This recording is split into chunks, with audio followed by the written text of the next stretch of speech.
This episode is brought to you by Progressive Commercial Insurance. Business owners, meet Progressive Insurance. They make it easy to get discounts on commercial auto insurance and find coverages to grow with your business. Quote in as little as 8 minutes at progressivecommercial.com. Progressive Casualty Insurance Company. Coverage provided and serviced by affiliated and third-party insurers. Discounts and coverage selections not available in all states or situations. It's Another Side of Midnight. Political humorist T.J. McCormick. Now, to the Bernard McGurk studios of 77 WABC. Here's T.J. McCormick.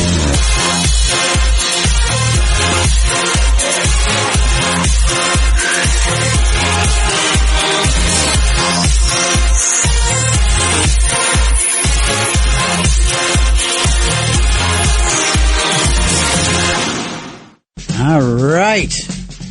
Good morning. Good morning. Hello there, friends. How are you? It is 6 minutes past the hour. I am TJ McCormick, and this is Another Side of Midnight with me, TJ McCormick. Doesn't that work out perfectly? We are all over the country on the Red Apple Audio Networks and all around the world on WABCRadio.com. Dap-a-dee-ba-ba.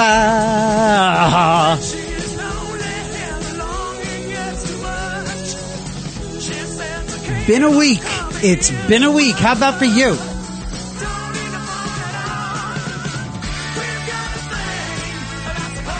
Red I love getting things situated.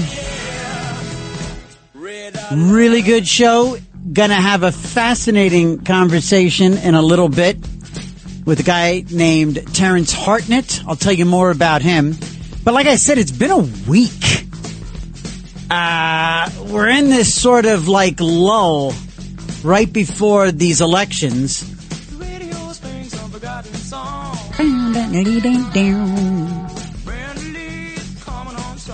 Boo doo doo doo doo. And, here we go. Yeah, crescendo. Boom. Love this song. It's got a Pavlovian effect on me now, this song. Now, it makes me, if this song happens to come on when I'm with my wife or my daughter, I just start talking for 3 hours. And I talk to imaginary producers who aren't there. Anyway, once again, good morning, y'all, and welcome to Another Side of Midnight with TJ McCormick. It's been a week. It's been a weird week. We're in this, like I started to say, we're in this kind of a lull. In some parts of the country, there's early voting. Here in New York, there's early voting. In New Jersey, early voting, and it's not election day, but everybody, and it's all election all the time, as it should be. In some situations, it's do or die. There are people that think that New York City's just about to go to hell in a handbasket. In other words, if you've heard the phrase hell in a handbasket in your life, and of course we all have, we're all about to learn what hell looks like in a handbasket, and it's going to be right here, apparently, in New York. I don't know. I don't know what's going to happen. I've had my fill of it all. I work on some campaigns here and there, full disclosure. And they are all coming to a crescendo and to full fruition very, very soon.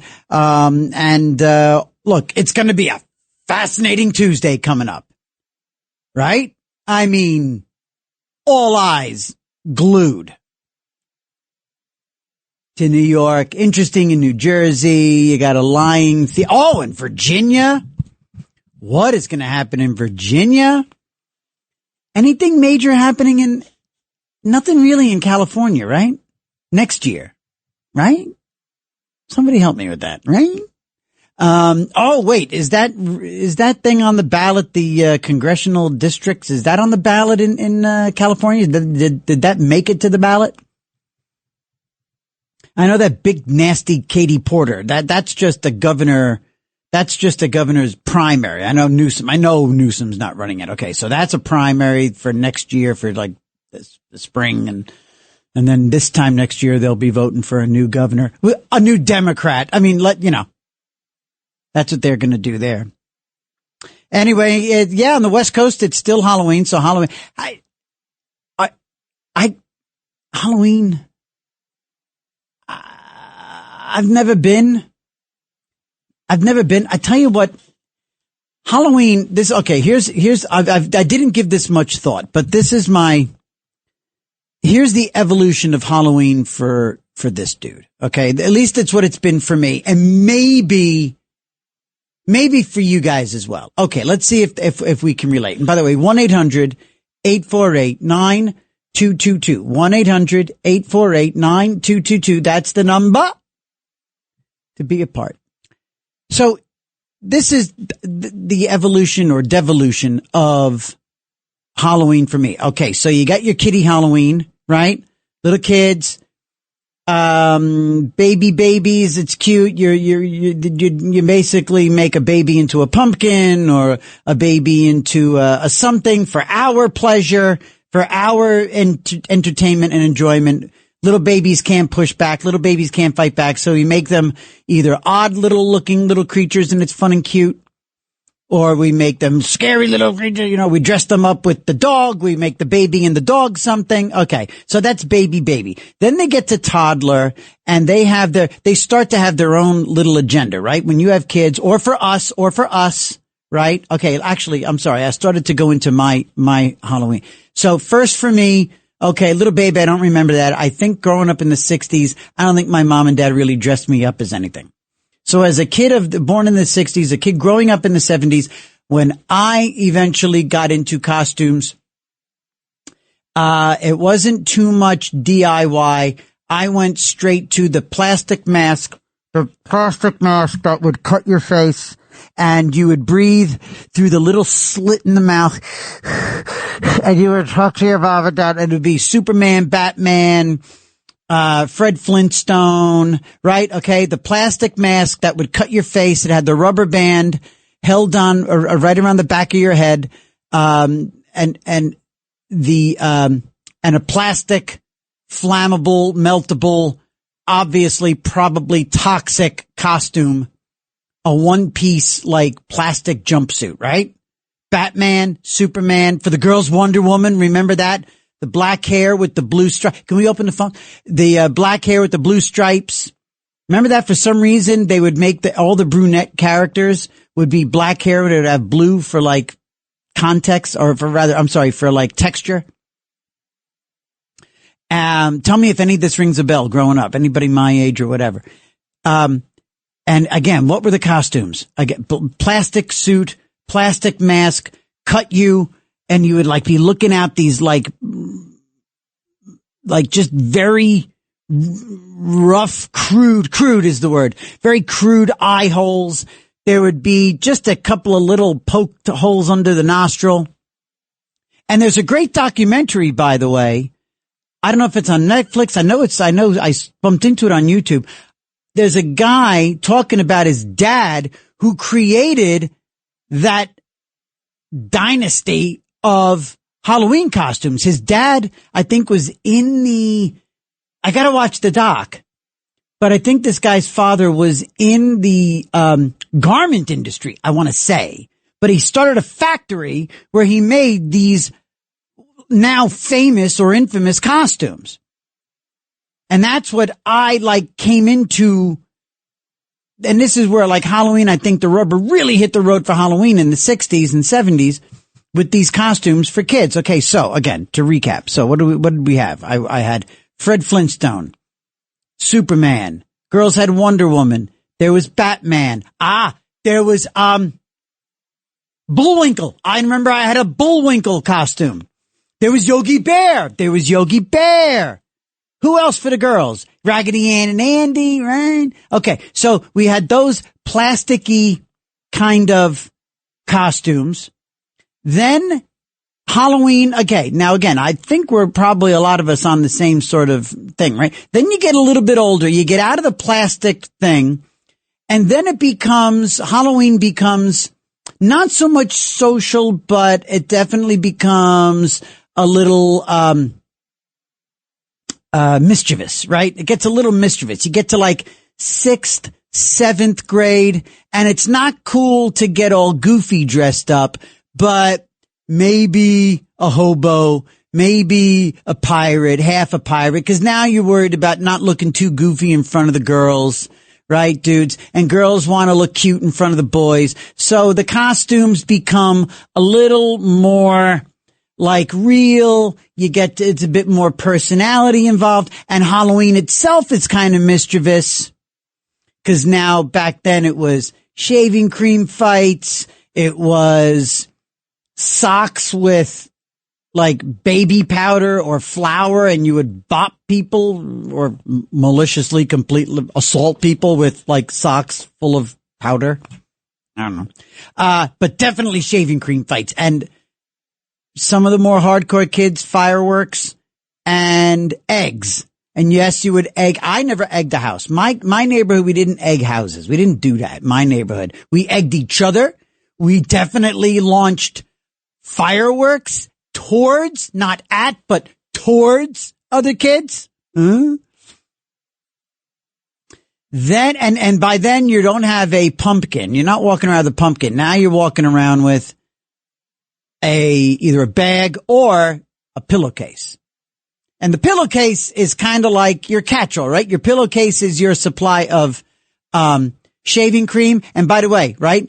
The real art of the shaving cream was taking off the shaving cream dispenser and replacing it with aerosol tops, aerosol sprayers, right? My mom would get so ticked off because the aerosol, the deodorant, the Pledge, the furniture polish, all those cans, all the aerosol cans in the house would lose their spray top because I'd be grabbing them and putting them on the shaving cream. It got to the point where kids weren't allowed to buy shaving cream. You had to like sort of pretend that you were shaving at the store. So then Halloween, it continues to evolve, right? And now you're kind of getting out of trick-or-treating at all. And now it's all about the socializing. It's all about, you grow out of the shaving cream fights. Then you get into the socializing. Now you're in high school and a couple of Halloween parties start happening.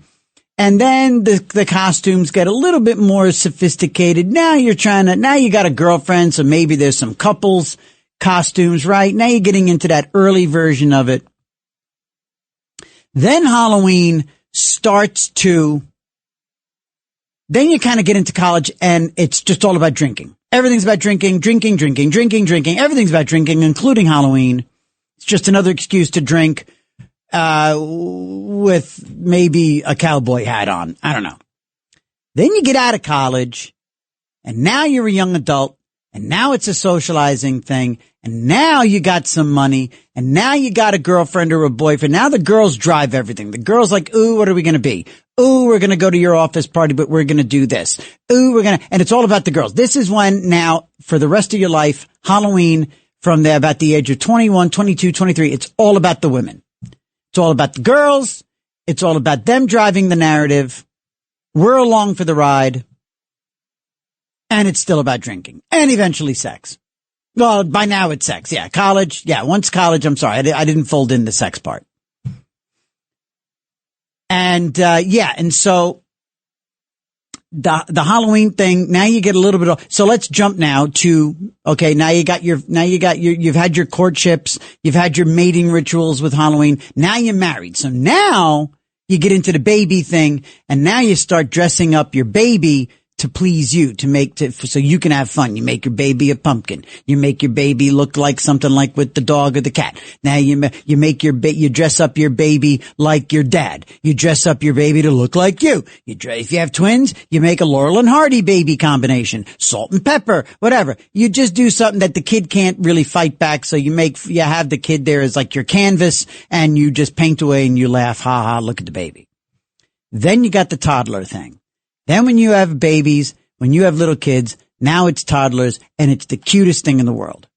Because now they have a little bit of a life and they know the characters. And they want to be Peppa Pig. And the baby wants to be Toy Story or Cars or whatever. And the baby, the toddler now has their own taste, and they want to be Lala Loopsy, or they want to be Raggedy Ann, etc., etc., etc., whatever the big ones are today. I'm going to take a break in a second. 1-800-848-9222. 1-800-848-9222. Halloween memories, Halloween thoughts, Halloween pet peeves, Halloween. And by the way, this wasn't the plan. We're just kind of getting into this. And so then the Halloween thing, by the way, once you're a parent and you're out there doing the social thing, once again, the women drive it, then you find yourself as a dude. Okay. Actually, let's go both here. Once you're a young married couple with kids, now it's about cute mom costumes. And the real draw, the reason dudes are happy to go to these couples parties, a lot of times the thing these days in the suburbs is you take the kids out walking through the neighborhood. We just got through doing this maybe 2 years ago. And the moms and the dads they put wine, beer, mixed drinks. They all get together at the house, the base camp, and they take the kids out walking. Moms and dads put the booze in the to-go cups, and they walk around with the flashlights, watch the kids, let them run ahead. Moms get a little tipsy. Dads know the moms get a little tipsy. Things start getting a little heated in a good way. Keep an eye on the kids. Moms have some expectations once you get home. Dads have expectations once they get home. The smart dads tap the brakes on the booze so that they can meet those expectations once they get home.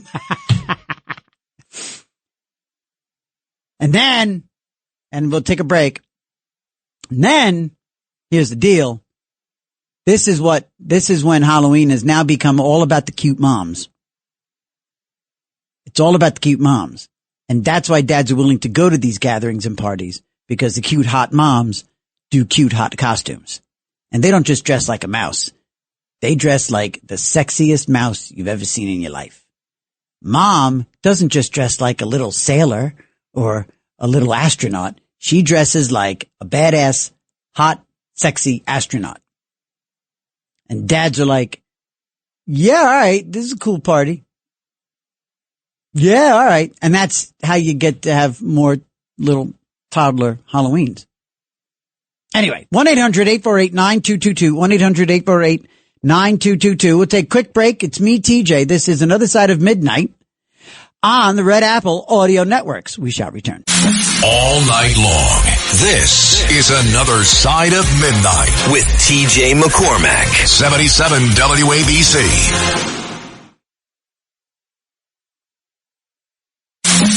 It's Another Side of Midnight. Political humorist TJ McCormack. Now, to the Bernard McGurk studios of 77 WABC.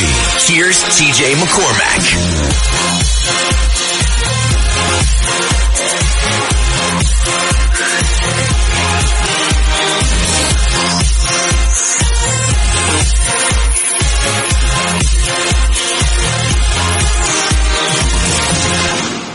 All right. Good morning, all. 27 minutes past the hour. For a lot of people, still Halloween. It's still Halloween even here in New York. Let's not kid each other. It's Halloween, until the next day.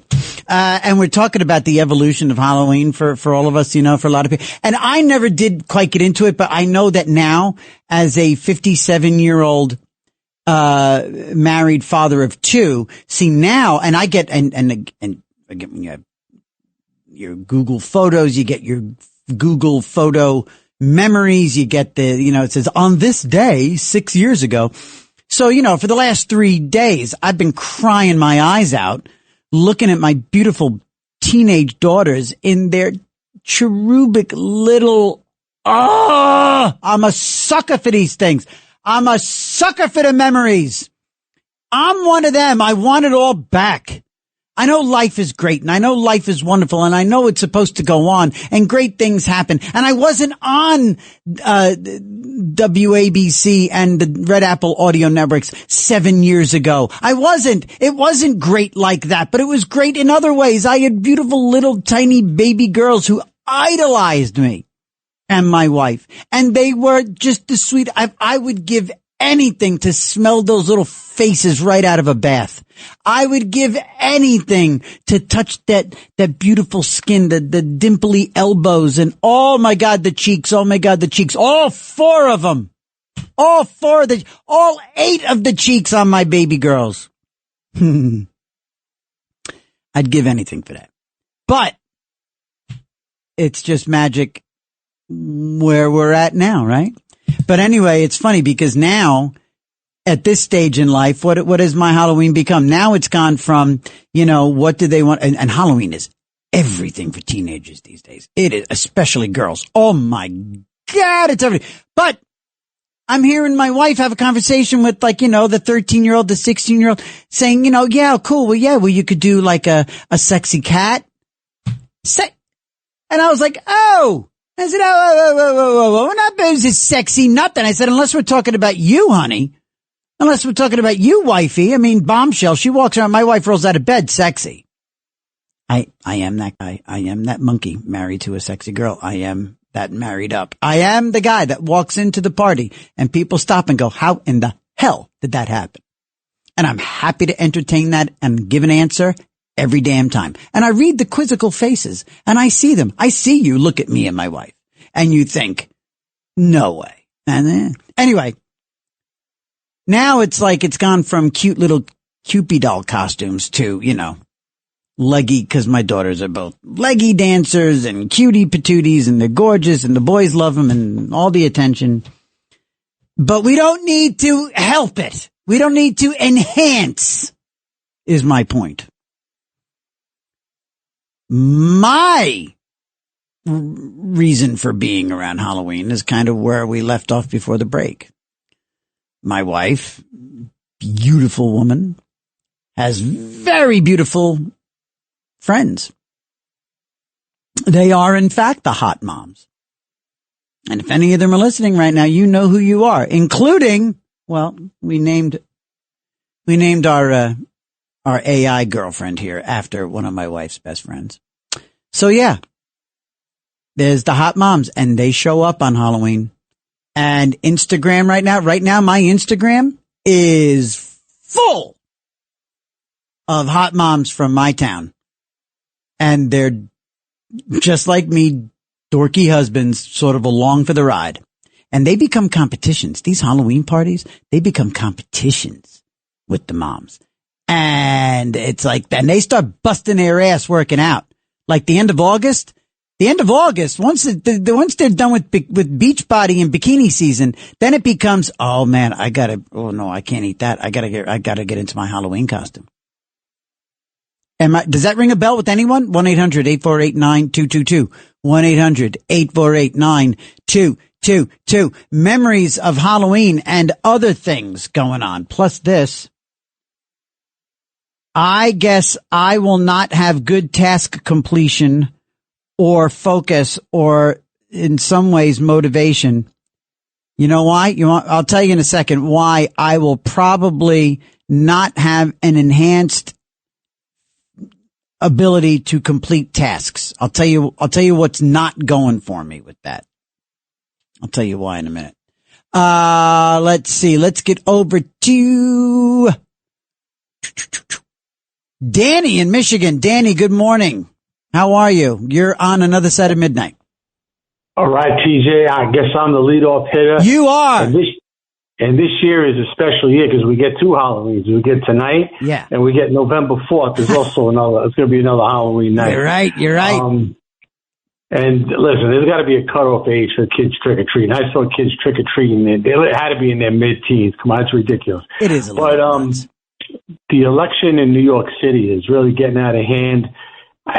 son, these people calling for Curtis to drop out, don't they realize that that'll affect the whole Republican line and the ballot initiatives? Everybody says they're worried about New York. I never heard anybody bring up the ballot initiatives. 6 of them have to be voted no. I studied this.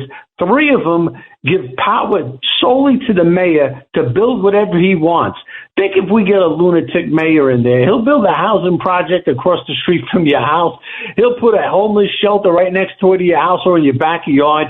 That's what Dinkins did when he got elected. He didn't say it during the campaign, but when he won in '89, the first thing he did, he was going to penalize the people that voted against him, and he was going to build homeless shelters in their neighborhoods. The people were going nuts over that. I'm a former historian. I looked at it. I know there's people in this audience that would know about it. But you know something? Yeah. There's no splitting. You know who's splitting the vote? Harris got 2 million votes in New York City. If she could get 2 million, you know what that means? New York City is a communist city, folks. All right? Don't fool yourself and kid yourself about anything else. I think what people are seeing, though, is the numbers are just so he's underwater. Curtis is just underwater. And, it breaks my heart that he's underwater. It breaks my heart that he's in this position, that we're in this position to have to make this Sophie's choice. But I mean, it's not even so much about saving New York, and it's not even so much about what Mamdani's going to do and policies. It's about, we just can't let this guy have it. He just can't be the mayor. He just can't be the mayor. And sometimes you gotta hold your nose. You gotta hold your nose and vote to do the right thing, I think, is where people are landing on this, Danny. Well, TJ. Yes, sir. People had 60 years to fight this. You're right. This is a 65 immigration No, you're right. act. You are right.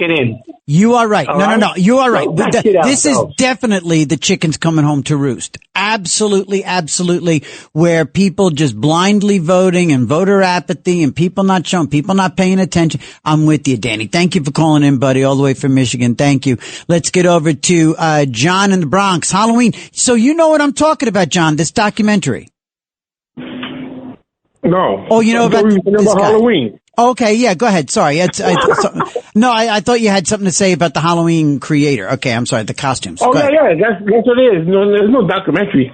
Is that, I was looking up, who created it. Every Halloween comes around, I was like, I remember being Casper the Friendly Ghost. I'm not as cool as you are. Oh, you were Casper the Friendly Ghost? I remember that costume. I remember what that looked like. Yeah, and my sister was a witch, and she's still a witch today. Did you see Curtis, the new commercial? He's in the subway with the big poster, and Madonna's the vampire. Yeah, I saw that. I like that. Are you playing Halloween music in the background? Yeah, for the mood. It's old, so you're not going to get a copyright strike. I like you, John. I like that idea. So you got like a little creepy haunted castle going on right now in here. Yeah, I said let's get in the mood. I like that. What's your favorite Halloween candy? What's your favorite candy? Oh, come on, candy corn, bro. I know everybody hates it, but candy corn is your favorite? All the time. And they don't even make the original stuff no more, like the eyeball, gumballs. Yeah. And the chocolate and the for you. Right. I used to come in a little pack. So I used to go to Alexander's with my mom's, and I just love looking at all the boxes with all the faces and costumes. Which one were you? Me too. I always liked, when I was a kid, I loved the Reggie bar, cause I'm old enough to remember Reggie Jackson's Reggie bar, which is really just $100,000 bar. Wasn't it like a splat? Yeah, it was flat. It was like a round circle. I liked the $100,000 bar. I liked, and I always liked, Reese's peanut butter cups. And I think, and you know what I just love at Halloween, and I don't really dig them the rest of the year? Three Musketeers. Oh, I don't like them ever. I never liked them. It's too sugary. Yeah. Too sugary. You're talking, but you like candy corns. That's like sugar on sugar on sugar with Yeah, but I don't know. The mushiness, and they don't have no texture. It's like that's true. That's true. There's really nothing to it. Better than that. John, thank you for calling in, buddy. You made the show real fun. Thanks for that. I appreciate it. 1-800-848-9222. 1-800-848-9222. You know, listen up, gang. Here's something very cool going on right now. WABC is asking, and here at the flagship for the Red Apple Audio Networks, right here in New York City, 77 WABC, we're asking you to sound off on the big issues that are impacting voters this election day. Want to hear from you on our website. We're putting together a very, very cool page over there from now through Election Day. You go to wabcradio.com/election and you vote. All right. On issues like, for example, crime, the cost of living, transportation, anti-Semitism, all of it. Here is one of the questions. Okay. How important are quality of life issues to you?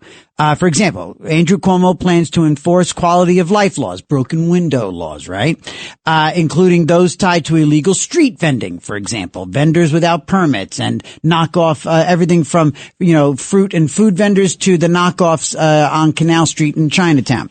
Mamdani supports taxing the top 1% and profitable corporations to fund city programs. It's going to cause a lot of people say it's going to cause an exodus of those corporations and the financial district and stuff like that. How important are quality of life issues to you? Call us here and also go to wabcradio.com/election and vote now. wabcradio.com/election and vote. Tell us what you think about quality of life issues. All right. And we continue on with our conversation here. Rick in New Jersey, Mischief Night. I do remember that. Rick. Yeah. Hello, TJ. Hi. Happy Halloween. And to you. Yeah. I wanted to talk about the demise of Mischief Night. Yeah. In my neighborhood, it was as big as the Halloween itself. Sure. Especially when you got to about like 9 or 10, yeah. maybe 11. Yeah. But it was amazing in those days how the parents bought into it. I mean, my parents and all my friends' parents, they'd buy Ivory soap on purpose, soaping up windows. Did you ever do that? Oh, yes. Yeah. TJ, if they had done that to me last night, I would have lost my mind. You know? Yeah. I'm going out, you have to go out with a hot bucket of water and try to wash it off. And with things we did to the adults then, I would lose my mind if they did it to me. And I think that went neighborhood by neighborhood. I think that went, it could be. because like I said, in my neighborhood, we didn't egg houses. We didn't really toilet paper trees. We didn't do that. And our kids, and maybe it's because most of my friends and most of my neighbors, we were all centered around our parish. A lot of us were Catholic. And it was Catholic kids and Jewish kids. And all the Jewish kids went to the same JCC. And all of us went to the same church, went to the same Catholic school. And so we were all good kids, I guess. And we really weren't into that part. But when it came to Mischief Night, it was about going after each other. Like I said, shaving cream, socks full of baby powder or flour. We would bop each other. And as we got older, it got a little more dangerous. Like I said, we got into flipping fireworks, for crying out loud. Well, yeah, the eggs. My parents would buy they would go out. It wasn't like, oh, you shouldn't do that. It's like they facilitated it. You know what we did? Amazing. What we did, we prepared for when we got into throwing eggs at each other, not houses, but each other. I remember taking eggs and stashing them like in the garage, in a warm garage, so that they'd go rotten. And we would throw rotten eggs at each other. Oh God! No, so much for the good Catholic kids, right? Yeah. I grew up 8 years Catholic school too, so. Yeah. But then, did you ever have any costume fails? Fails? F-A-I-L? Fails? Yes. Yeah. Yes. All the time. Yeah, me too. All the time. Because I tried to look, once I got out of the plastic costumes, I was always a bit vain. And so I would want to be like an army, officer or a pilot. I'd want to look good. But I was also not very diligent and I didn't put in the time, and it would always be a last minute thing. So most of my costumes were fails. How about you? I remember my parents, I went as the mummy. and my mother cut up a lot of sheets and wrapped me up. But it rained that night, and my mom's thing started to come apart, you know, and kids were stepping on my bandages, and I was tripping, and so I went home and I was all bummed out because there's still a lot of time. Yeah. So my father grabbed some ketchup and put it all over me. He said, "Tell him you're an accident victim." That's uplifting. Okay. That's all right. Thank you. I went back out and made some more candy, you know, but it was. Oh, that's funny. It was so different. TJ, there wasn't not one person rang my bell yesterday. Not one. Wow. It's definitely different, man. It was a sea of kids when I was going. A sea of children out there. Now it's all. Not one kid. I didn't see one kid walking. It's a lot of community events. People all go to the library. They do trunk or treat where people bring their cars, and it's like a tag sale. They all back up and they open their trunks. They decorate their trunks, and the kids go from car to car in a big parking lot. Tailgate party for kids. Right. That's what it is. And that's, and there's a lot that goes into that. Everything from COVID to, nobody trusts anybody, and you got helicopter parents. Well, TJ, as a senior citizen of 72, you know how many senior citizens get, in trouble by opening up doors for people they shouldn't have opened up? There's one night in the year that someone rings your doorbell at night and you just open it up. Yeah. And again, it's various people get their way. And it's a neighborhood thing too. Rick, thanks for calling, buddy boy. I appreciate that. Was a fun little trip there. Rob in Jersey, go ahead. Tell me what's cooking for you on Halloween. Go ahead, buddy. You described my life about, I don't know, what was it, 20 minutes ago? Yeah. I got a 2-year-old girl, a 7-year-old girl, and a 13-year-old girl. Right? Oh, wow. 3-girl dad. Okay. Yeah. And my 13-year-old is starting to get into that phase where I'm like, no. Yep. No. Right. And she has this quote-unquote boyfriend, right? And this kid happens to show up in the middle of my 2-year-old trick-or-treating in the same neighborhood that we're at. This kid, he appears everywhere. Like, I can't get rid of this kid. He's ever present. That's why I'm up right now. I can't. I don't understand it. I can't. I was just like, Kirsten, that's my old. I mean, please, just can he not show up tonight? Please, right. Just. I'm begging you, right? Because I don't want to create that distance between her, but just once, just like this is Halloween night, like like you were like talking about getting them out of the bath. Like I just want to remember you as you, right? Like without this kid around. But anyway, right now I'm going through it. I can tell you're going through it, and you're being real. I tell you what, dude. You know where I'm at. So my 16-year-old. My 16-year, I know, and they're both objectively, they're both beautiful. They're beautiful girls. They get a lot of attention. Dude, oh, I know. And so my 16-year-old, all right, now this is, talk about letting go, right? I'm in the letting go phase with the 16-year-old because she now has her full license. She does have a curfew with the license, but she can go out until like 9:30, and she's out there, and she went to a Halloween party. She took 3 friends. They all got dressed at a friend's house, and then they got in, and I let my daughter take the car. You got to let them go. You got to trust. And this car, by the way, Rob, here you go. Ready for this one? I know. You can feel my pain. This car, my car, I took a mud flap to the nose of my car about 10 days ago on the highway. So this car, I literally just got back in pristine condition from the body shop at like 2 this afternoon. And I handed that son of a gun over to my 16-year-old and said, you be careful. And she went to a party where it was an outside party, all the kids hanging out, standing around. I think mom and dad were there. And look, my daughter is the head of a Turning Point USA chapter. I think I'm in good hands with her. Oh, congratulations. That's pretty cool. Thank you very much. Yes, I have a very responsible 16-year-old. But, it's the real world. Man. But that's so funny. Every party that I went to when I was 16 had the parents at home, too. You know what I mean? So. Yeah. Oh, yeah. I know what you mean. And isn't that funny, too, by the way? Remember the first hot mom? Remember the first time you noticed mom even more than the girl?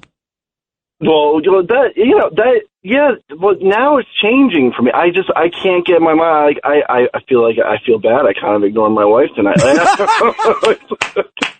Rob, you are really bringing the real feels. You are very cool. You are awesome. Oh, we're in the same club, my friend. We are, buddy. Honesty is the thing. It is. But I can really hear it in you that you just want your 13-year-old to be 3 again, right there with your other little ones. And I know, buddy. Yeah. Life goes on. Thank you for calling in, Rob. You really made my night. That was awesome. You did too. Thanks, buddy. Excellent. Thank you, pal. Stay close. Oh, don't be a stranger.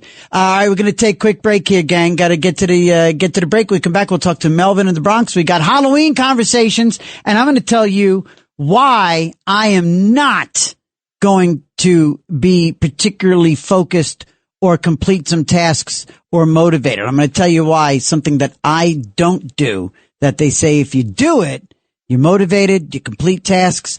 I'll tell you why in a second when we get back on Another Side of Midnight with TJ McCormick on the Red Apple Audio Networks all around the United States of America. We'll be right back.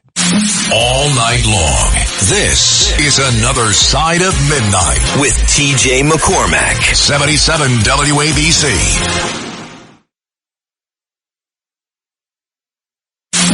It's Another Side of Midnight. Political humorist TJ McCormick. Now, to the Bernard McGurk studios of 77 WABC.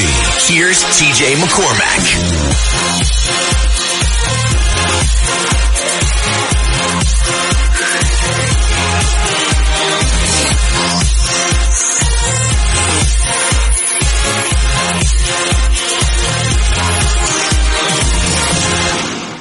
Good morning, y'all. It is 53 minutes past the hour. And, just, real quick here. So it turns out that, they say that, and this was in the Post yesterday, that morning sex, morning whoopee pays off. And it says this, they're knocking boots before punching the clock. They're knocking boots before punching the clock. I have never once worn boots for that. I'd be so distracted. My feet run hot. I don't want sweaty feet. My feet run hot. I can't wear whatever. Okay. Anyway, knocking boots before punching, and it's the key to workplace success. Well, this explains a lot. I am not an office guy because morning sex enhances productivity, leading to more pay hikes. This explains a lot. Leading to more pay hikes and promotions, says a new report. Quote, full-time American workers who have sex before work in the morning had the highest levels of productivity. 71%. Task completion. All right. Now there's a pun in there somewhere. Task completion. Sorry. Focus. I'll just go let that sit there. Focus. Okay. Sorry. So many lines, so little time. All right. So yeah. Both of us. Let's see. So task completion, focus, job satisfaction. There's all these buzzwords in this report. Said the report from Zip Health, an online pharmacy. The benefits of morning sex aren't just internal, according to the data. They're also income boosting. Nearly 1 in 5 American workers who have morning sex, 19%, have morning sex, say they've received a promotion in the past year, and 51% also said they received a raise, higher than those who don't have morning sex. That's me.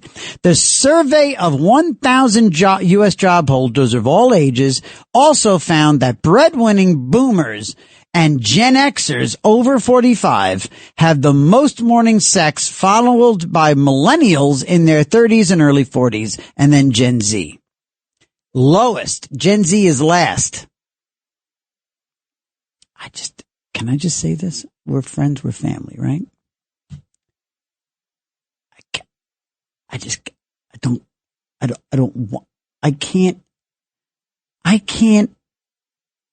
can work out I can exercise. I can go, I can run, I can sprint, I can lift weights. I do all of that before 5 a.m. If my life depended on it, I could not have sex in the morning. I just cannot do it.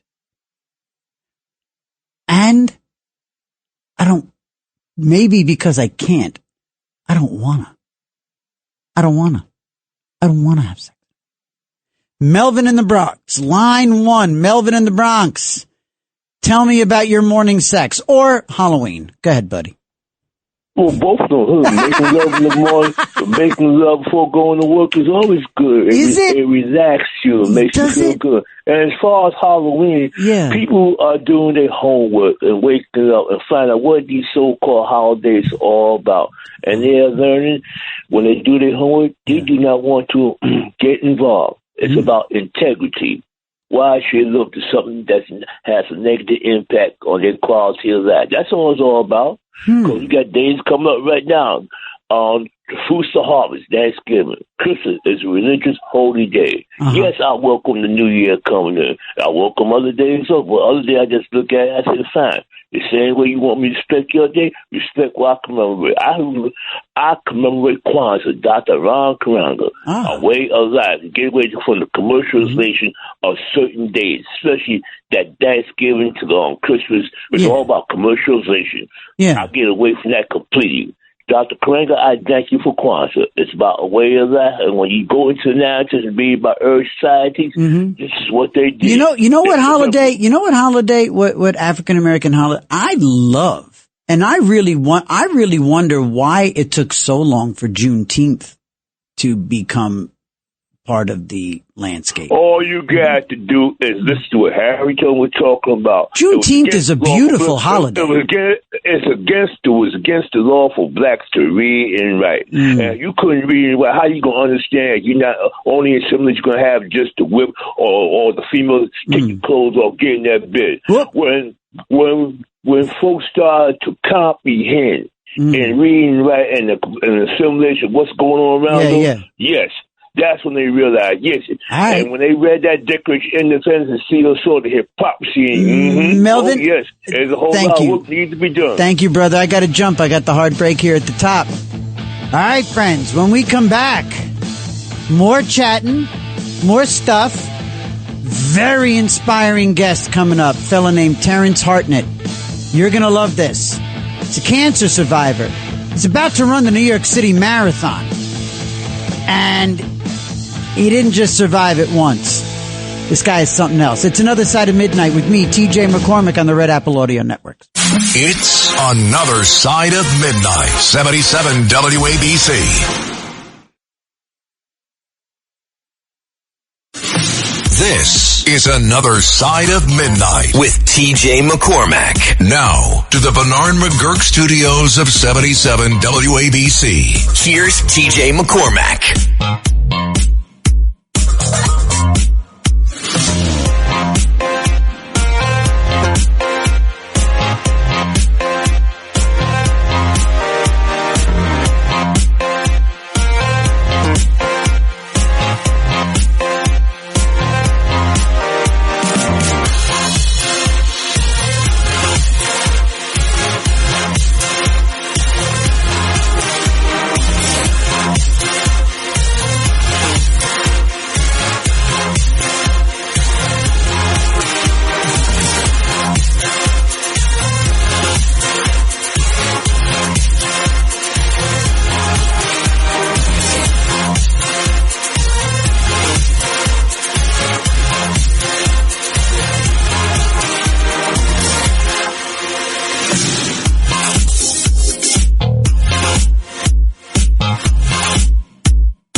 And joining us now on Another Side of Midnight with TJ McCormick is comedian and cancer survivor. That's a credit on his resume. Terrence Hartnett. Terrence Hartnett is with us. Terrence, welcome to the show. Hey, thanks so much for having me, TJ. What's up, man? Not much, brother. I tell you what, in reading your bio, the first thing that jumped out at me is that you, like me, are a Terrence with one R. That puts us in a unique small club. The fact that we're both comics, you actively, me formerly, we are definitely birds of a feather. Congratulations on your recent time in Scotland at the Fringe Festival. Yeah, Edinburgh Fringe Festival it's my fourth time. I had a great time. All been successes. An amazing festival. I've gone every year, last 4 years. For anybody who doesn't know, the Edinburgh Fringe Festival is an eclectic group. It's a mainstream comedy, but a lot of stuff around the edges. Some really unique one man, one woman shows. So it's very, very cool, Terrence, that you're there doing that 4 years running. You are a unique individual. You are a cancer survivor twice over. Tell us about your, I hate to be typical and millennial and say the word journey, but all right. This one time. Tell us about your cancer journey that started with testicular cancer. I do think this does qualify as a journey. I know that's overused, but this is definitely a journey. 2021, diagnosed with testicular cancer, and it was stage 1. It was relatively not so worrying, It was stage 1. They go, we got to make sure it doesn't spread. Looks like it didn't spread. We caught it early. Nice job. Stage 1 testicular cancer. So it was kind of a laugh. I was been a comedian for 7 years at that point. So honestly, it was just more material, It was sorry. But yeah, so in your mind, you're thinking close call, given the material, given the region of the disease. Okay, some fun jokes, and you probably figure, you know what? I can also add a message to my act, and now I'm a real viable guy. Nothing. Hey, look, no such thing as bad publicity or marketing when you're a comic, right? No, that's exactly right. I thought that okay, now you have a story to tell. Sure. I used to be just typical straight white guy in his 20s talking about how dating is weird, you know what I mean? And now you have something real and interesting to talk about. 100%. And it's the funniest cancer you could possibly get. I don't know. I don't even think colon touches it. I think testicular cancer is probably the funniest cancer you can get. And who really wants to touch colon? But go ahead. Exactly. So I did a whole show in the Edinburgh Fringe that kind of like these big personal narratives, So I took a show there to Edinburgh Fringe. This is 4 years ago in 21. I called it One Ball Show. It was my one-man show about having one ball, my one-ball show. I had a blast with that. So then, the 18 months I'm cancer-free, I thought I had a close call, but I'm totally fine. It's all a big laugh. And then 18 months later, in a routine cancer screening, they find a 5-inch tumor at the top of my left lung. So huge, fast-growing, really serious cancer. Now it's like this chapter. 5 millimeters? 5 centimeters? I said inches, brother. 5 inches? Inches. I put it. Dude, that's my fist. I mean, I'm a little guy. But, hold on. Okay, let me just back up real quick. Was there even a chance that was the original cancer that had spread low? I mean, how did... It did. It was. So I'm right. I'm a doctor. You're basically a doctor, DJ. Okay, thank you. This is crazy. It's crazy because it was undetectable at the time, but it had spread, but in a microscopic way. So, they thought I was totally in the clear. And so I was just having routine screenings, but it grew so fast. I had one screening. It was totally fine. Right. 6 months later, I got a 5-inch tumor. So it had grown almost an inch a month. So it's really fast. Whew. Really aggressive thing. So everyone was super worried. So this is it's like night and day from the first time, it was not a laugh. You know what I mean? It was really scary. I got into chemo right away. I had to do chemo for 4 months, and they didn't know, honestly, they didn't know which way it was going to go. They were legitimately, nothing was routine about this. Right, rare. Right. And again, now this is not a smoking related lung tumor. Were you ever a smoker? Honestly, no. Ironically, I was the healthiest I've ever been. I had quit drinking a year or two before I ever got cancer. I had drank. I don't smoke. I'm running marathons and drinking kale juice. Yeah. It's that freaking kale juice. It's that damn kale juice. Go ahead. I know. I like to remind people that because it's this kind of thing can happen to anybody. No one's safe. No amount of kale, quinoa. Jesus. Nothing. Kefir. Dude, the kefir. Nothing will save you. All that stuff in the fridge section. Just go have a steak and a burger because it's either thumbs up, thumbs down. This is interesting. A couple of weeks ago, and now this show finally has fans. We have fans. We have people. So I can reference some earlier shows. A couple of weeks ago, actually a week ago, phones lit up when I was doing show prep for the Sunday morning program on Saturday afternoon. I opened up the New York Post, and on like page 4 or so was the list of they had done a survey, and it was the 10 biggest fears that Americans are facing. It was a survey, a popular survey, and it took a poll. And I took one look at it and said, well, there's the show. That was my show prep. I just knew inherently we'd have a show because I'm a recovering alcoholic myself. It's been 20 years that I'm sober.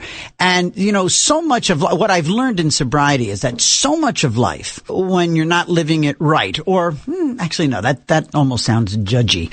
I think what I'm saying, we're also susceptible to fears, and it's one, when you're living in faith, when you're living in gratitude, when you're living in a mindful way, that can tend to mitigate and diminish the fear that we live in. Yep. And the fear is not always fear of getting run over, fear of, losing a loved one. It can also be fear of not being enough, fear of not being loved, which some experts say all fear comes down to not being loved. I say all that to say, when your buddy and my buddy Chapin Fay, who's also actually appeared on the show from in Gaza, when he approached me about your story, it was right on the heels of having done that program. And dude, you, Terrence Hartnett, are sitting there experiencing so many of the things, having experienced and conquered so many of the fears that so many people live with day in, day out. And whether or not it's a fear of themselves getting cancer, a fear of a loved one getting cancer, a fear of chemo, a fear of not being well in general. Some people are even afraid to take that first step to run a marathon or a half marathon. Sure, You've conquered a ton of fear. Is that you? And I swear to God, I'm getting to a question.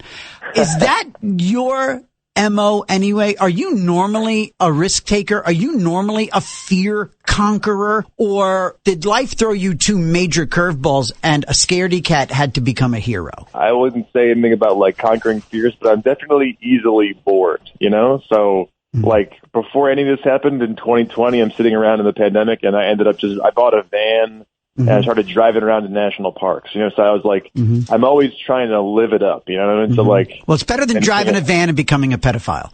I think you went in the right direction with the van.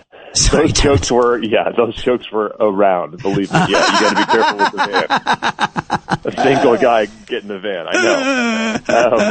But of course, stand up. That's not boring. I mean, if it goes well, it goes bad. It's never going to be boring. Right, totally. And then you go to, I got cancer. I go, let me try to tell this story in Scotland at this big festival. That'll be exciting. Like New York's getting a little stale sometimes.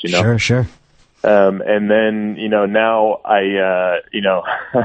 cancer treatment wasn't boring either, how did that go? How did that go? To be honest, I think there's a couple different aspects of it. Like, of course, there's the fear right there. There's the fear that you're not going to make it through this stuff, and that's crazy. I mean, like, there's the discomfort of the treatments and whatever, but honestly, the hardest part was the uncertainty and the fear. Like, am I going to get through this thing? Yeah. How was your family? Girlfriend, wife? I had an amazing girlfriend who now, of course, has become my wife.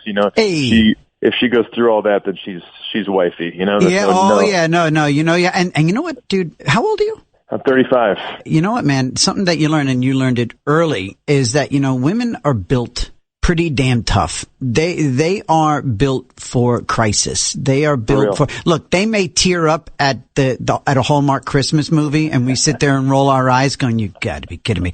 But you know what? When the chips are down, you want a woman by your side. Well, let me tell you, the night we found out that it was back and it was a big deal, I mean, like, I'm the one sitting there crying and she's on her laptop, doing logistics. She goes, okay, we'll go here and here and here. We'll figure this out. Exactly. It's amazing. That's it. My wife kicked me out of the house. When I was drinking, my last night of drinking, everything ended when my wife had the courage and the bravery and the fortitude and the chutzpah to kick me out of the house. The only terms of my return were to go to rehab, and that was strength, and that was tough. Yeah. And, and ever since then, I live in fear of her because she is 1,000 times times stronger than me.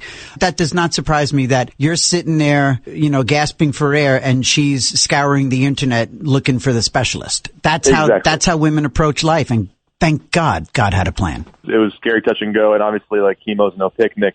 Like you're losing your hair, whatever. I mean, like going through, and the hair thing is like, that's the least of your worries. Everyone thinks that the hair is a big problem, but like, you're nauseous, you're tired, you barely have the energy to have a conversation, See, now that sounds like me every damn day. I think I'm built for chemo because I walk around nauseous and tired, afraid of my own shadow, but my hair is amazing. I'm 57 and I have all my hair and I look magnificent. Again, everybody, this is Another Side of Midnight with me, TJ McCormick. We're talking to comedian Terrence Hartnett, who is a very accomplished dude in an early stage of his life here. You're probably sick of hearing the word stage.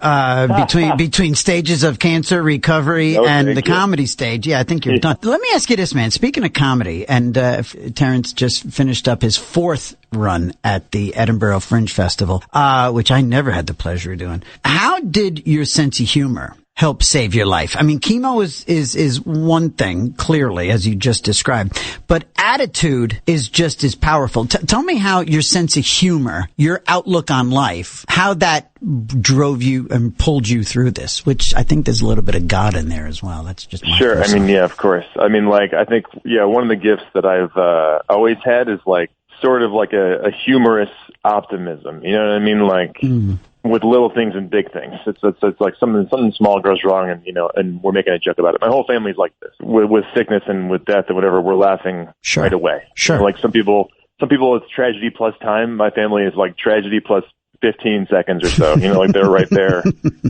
making the joke right away, like, and we have plenty of people from your same club in the family, and so there's a lot of jokes that need to be made in order to smooth things over, so Indeed. I was lucky to have that. And, so right from the jump, like we're making jokes. It's the only way we know how to get through this kind of stuff. So making things light, my friend came over and we shaved my head and I took the hair from the floor and put it right back on my head. And I go, I look exactly like the president of the United States. Nice. I'm doing a Trump impression. Nice.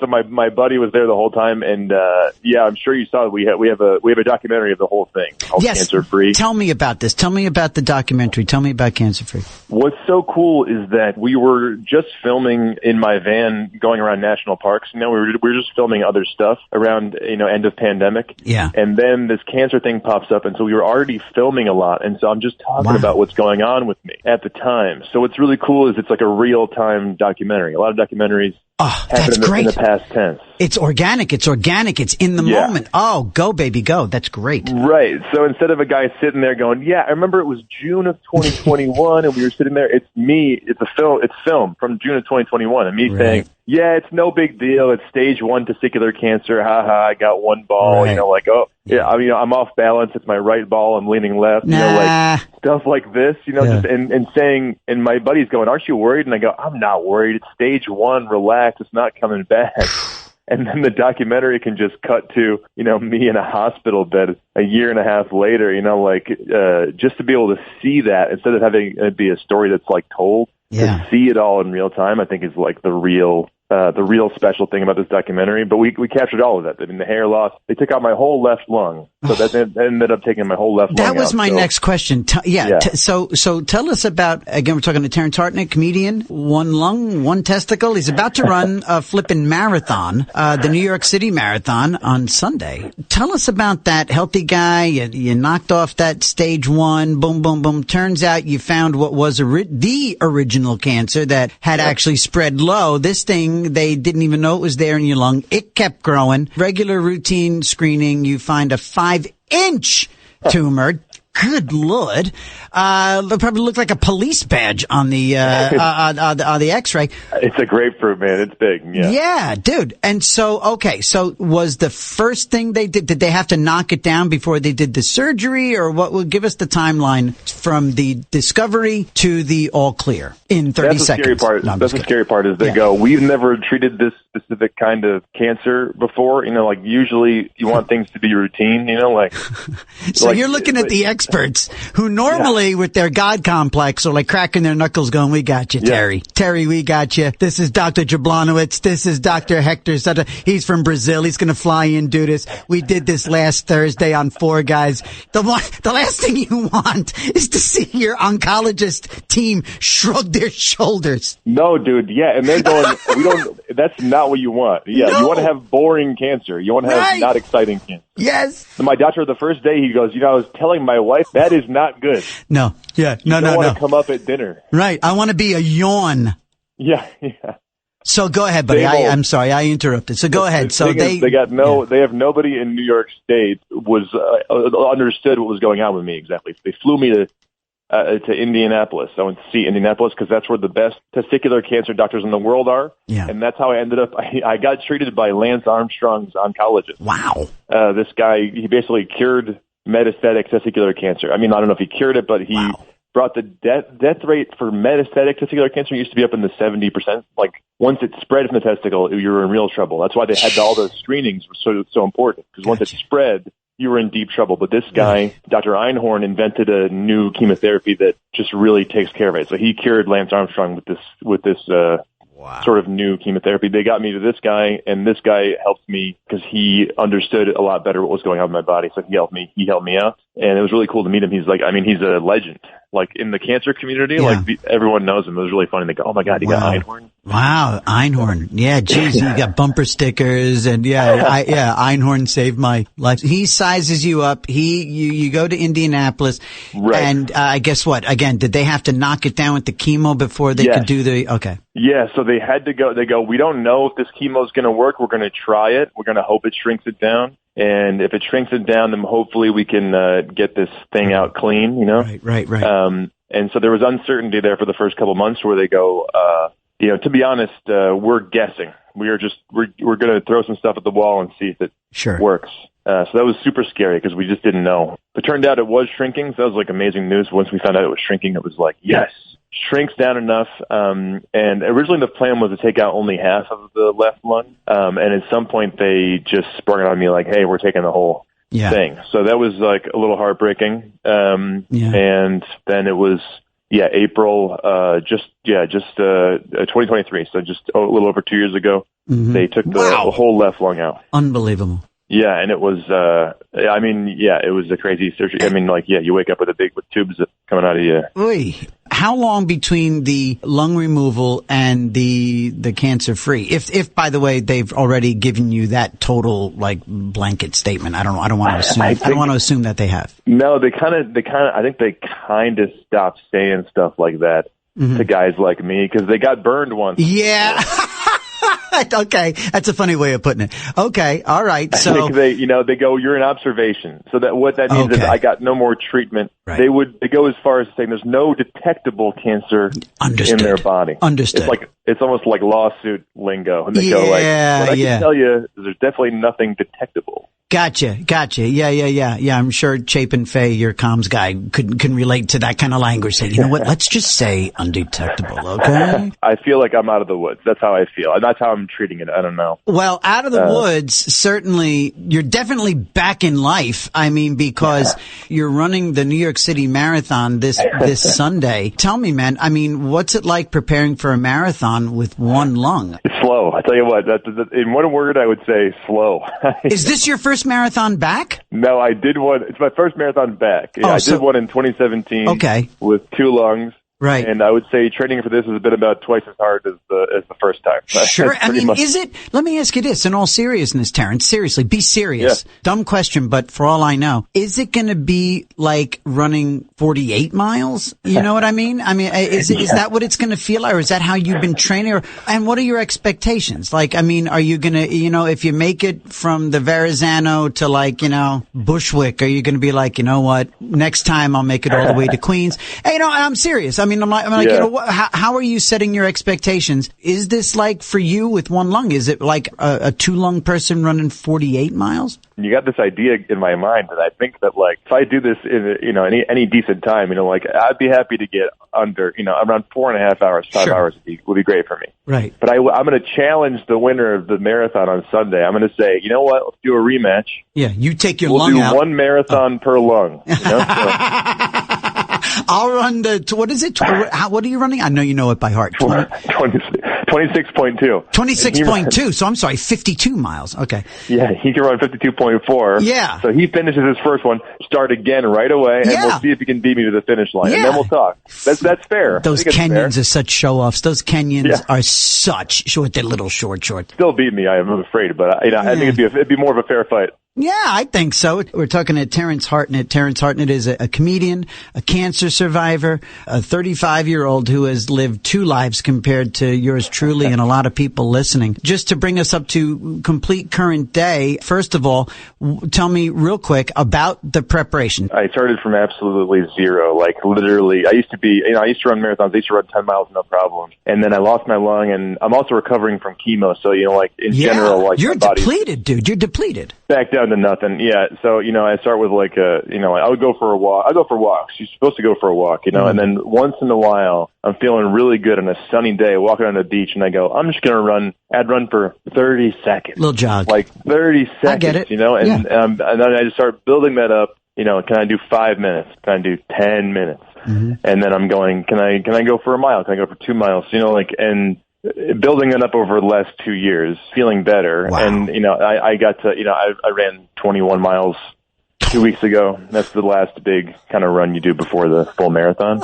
And I'm feeling good. And I found out, you know, your lung capacity is one thing, you know, like, and you don't need all of that air all the time. You know, I did what's called the VO2 max test. I don't know if you're familiar with this. I've heard that. I have heard that. I've never done it, but I've heard that. Yeah. They put a tube over your mouth and nose, and they put you on a treadmill, and they see how your oxygen is absorbing. Yes. And I asked them, I go, how'd I do? And they go, you're about average, which was amazing to me. Wow. And I go, could you tell I have one lung just based on the charts? I mean, I told them, obviously. I thought it'd be kind of funny maybe to just go in blind, but I did tell them that I have one lung, and they go, well, I think right here in this test where we have you breathe in and breathe out, you know, your full lung capacity, we see it here. But in terms of like liters per minute of air going in and out of your lung, you're average. You know, you're doing average. It's just working harder. Jeez. And at this pace, most importantly, at this pace, you can manage your airflow and oxygen. Honestly, like marathon running is the best thing for me to do in terms of like... Sure. Wow. That's right. I guess it would be, right? If anything's going to increase your... I wouldn't be a competitive sprinter. Right. You know, and even I play basketball now, I've lost a step. You know, like when you do these short sprints, it's not going to happen the way it used to. Sure. But in terms of long distance, it feels kind of the same. I'm slower, you know, but I honestly feel like I used to, which is amazing. Wow. This guy is Terrence Hartnett, and he's tougher than all of us combined. What's the name of the documentary? Where can people see it? It's called Cancer Free, and it's going to be out early next year, early in 2026. We got to shoot for the marathon, so we're going to use the marathon as spoiler alert. Okay. We're going to run the marathon at the end of this documentary. We can get a little shot of that. Yeah. Oh boy, you're probably thinking, boy, what's more dramatic if I don't make it or I do? What was more dramatic? And so this Sunday, running the New York City Marathon. Do you have any appearances coming up? Any gigs that we can promote for you? Nothing huge, nothing in New York. Okay. But honestly, like I've got a ton of stuff. Well, Mom Donnie's New York doesn't deserve you. So screw New York. I'd be playing somewhere else myself. No, go ahead. No, it's exciting stuff. But I mean, Instagram and YouTube are great. If you search Terrence Hartnett, I'm Hartnett on Instagram. Okay. Terrence Hartnett on YouTube. I'm going to have a lot of stuff about the marathon. Yes. My specials that are kind of detailing this whole story in a very funny way, you know, not a sad way. Of course. A lot of jokes about hard stuff. So give me a follow on those. Excellent. We will definitely make sure. And let's absolutely, in the great last words of every radio show, let's definitely have you back on when this is all said and done. And let's recap. And let's definitely, when it comes time to promote the release of the doc, by all means, please be in touch. I'm sure Chapin will. Buddy, listen, best of luck to you. Godspeed. Thank you for being an inspiration and for reminding me of everything I'm afraid of. Thank you for being an inspiration. Thanks so much, DJ. It was a pleasure, man. Seriously, good luck. God bless. And I'm just meeting you, but I'm really proud of you. And I know everybody listening to The Other Side of Midnight are with you. That means a lot. All right, Pally. Be well. God bless. Go get him. Thanks a lot. All night long. This is Another Side of Midnight with TJ McCormack. 77 WABC.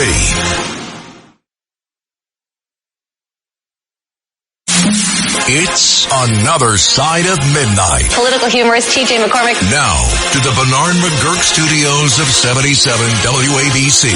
Here's TJ McCormack.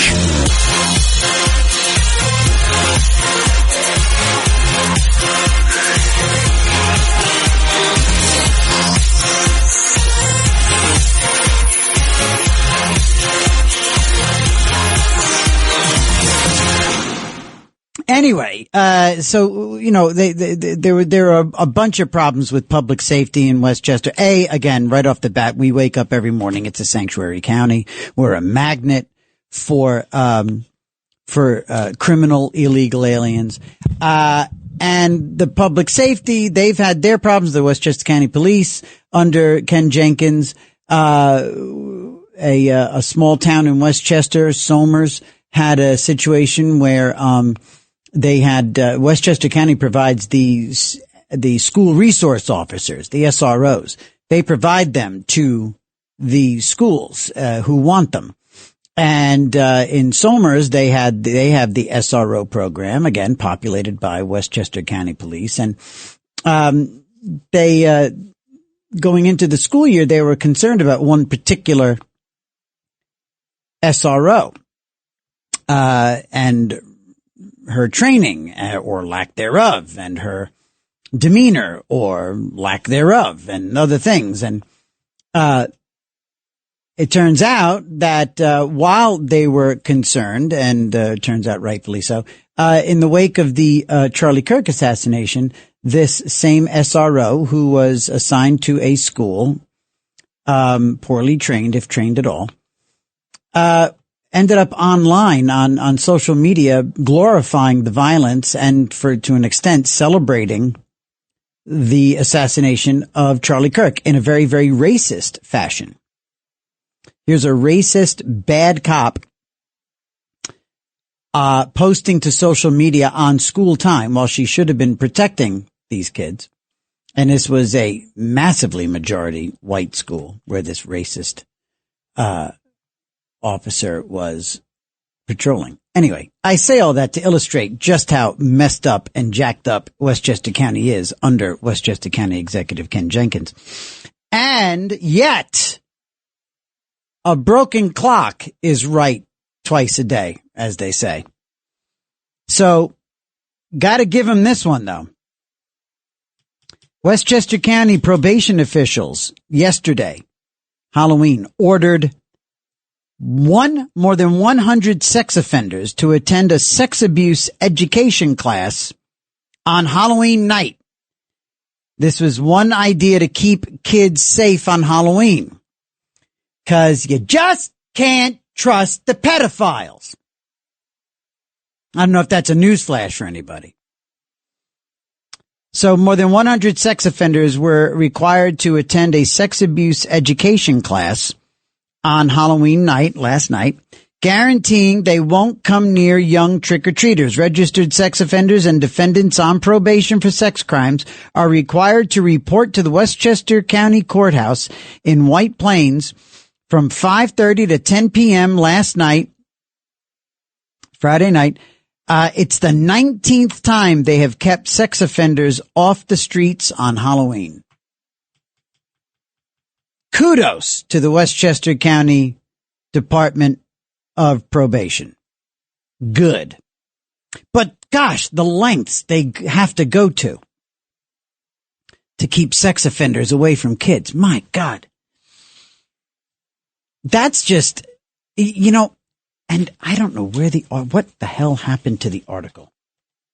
But I was going to be talking a week or two ago about the did we talk about it? The non-offending pedophiles? I'm going to pull this up, and see if I can remember. Non-offending pedophiles. Okay, let's see if we can, pull this up here. Yes, non-offending pedophiles. Non-offending pedophiles are a unique population of individuals who experience interest in children, but despite common misperceptions. Okay, now this is Johns Hopkins. Okay, this is Johns Hopkins University.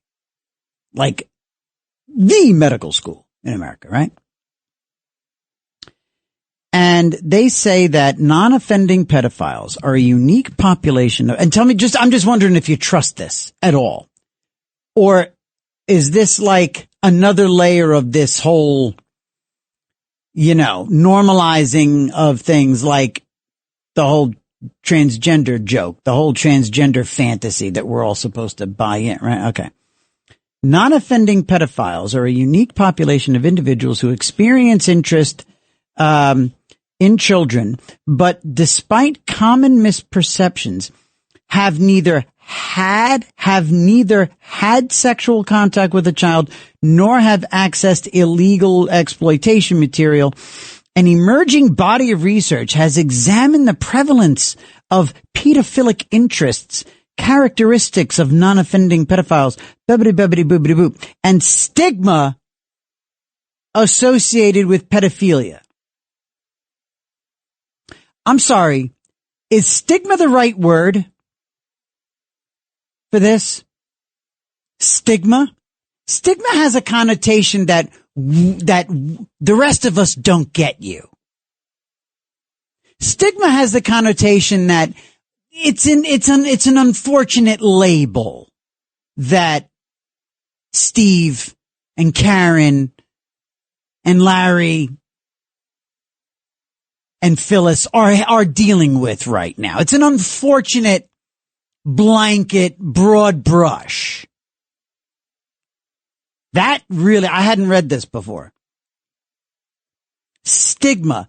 This is amazing. And stigma associated with pedophilia. Boy, Johns Hopkins. Is Johns Hopkins? Like, kids, this is the first time I'm reading this. Is Johns Hopkins on like the forefront of an effort these days in Western society, when a group is considered is deemed to be stigmatized, the next thing that usually follows it when it's put in that context of a stigma, the next step is, say it with me, destigmatizing that group, that poor bunch, that misunderstood crew. Oh my God, is that what's going on? I mean, when I first read about non-offending, look, I grew up, again, 60s, 70s, 80s. Remember back in the 80s, you heard, and the person who brought it to us was, of course, the shy and retiring Howard Stern. The formerly great Howard Stern. Back when Howard Stern was listenable, entertaining, funny, and awesome, he talked about, this is a great little snapshot of Howard Stern yesterday, and I wonder how he'd be today. He would talk about the Man-Boy Love Association. Do you remember that?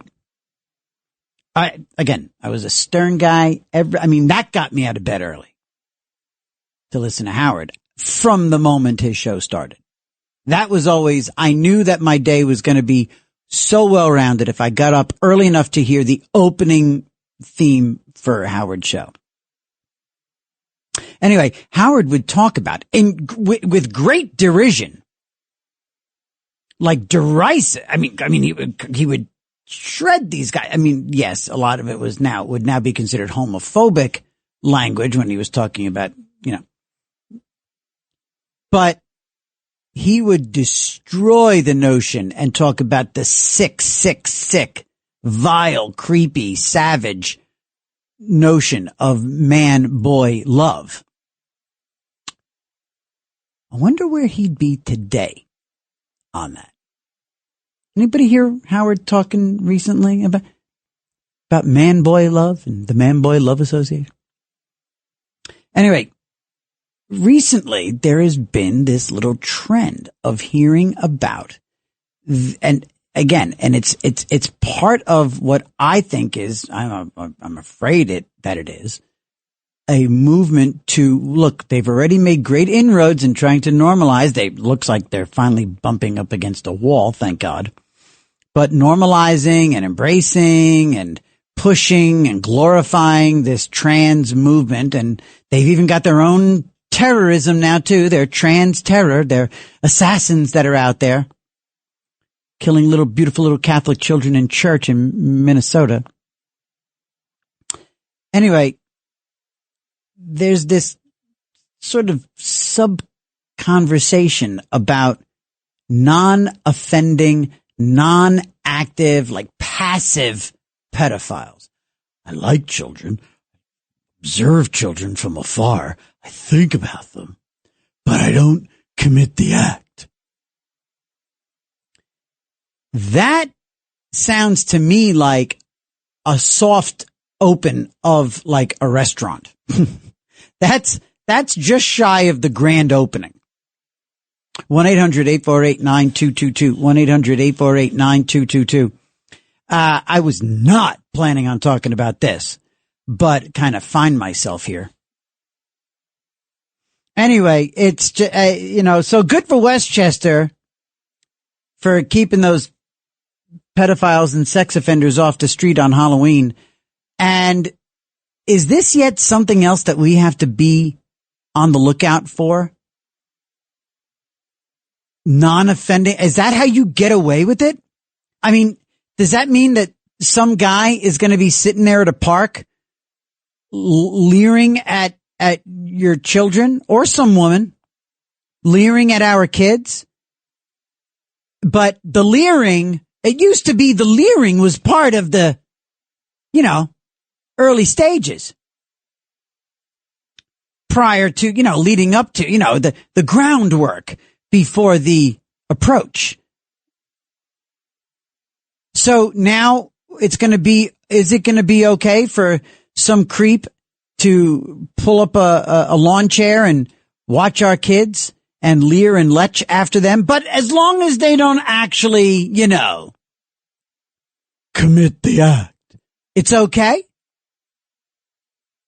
1-800-848-9222. Again, it's a Friday. We don't normally get to, whatever. It's where we're going. I didn't intend this. And to some degree, I'm sorry, but the Halloween story about keeping the pedophiles off the street, I like, especially because Westchester is, generally speaking, so unbelievably screwed up. This is one thing they've been doing right for a long time. But it does sort of bring me into this odd little weird chamber of pedophilia, this new thing called non-offending pedophiles. And then to crack open that and just to do a Google search, and the first thing that comes up, the first hit that comes up is Johns Hopkins. And in the description of non-offending pedophiles, Johns Hopkins talks about the stigma associated with pedophilia. And again, this is like the leading doctor school. This is Johns Hopkins, man. This is like this is it. And they are describing pedophilia as having a stigma, which always seems to, in polite society, lead to, well, why? And why are we stigmatized? And let's destigmatize for goodness sake. 1-800-848-9222. 1-800-848-9222. All right, we got calls coming in, so let's take a quick break, and when we come back, we'll talk to Donna, E. Frank, and Patty, and you. Give a call, 1-800-848-9222. It's Another Side of Midnight with me, TJ McCormick, on the Red Apple Audio Networks. All night long, this is Another Side of Midnight with TJ McCormack. 77 WABC.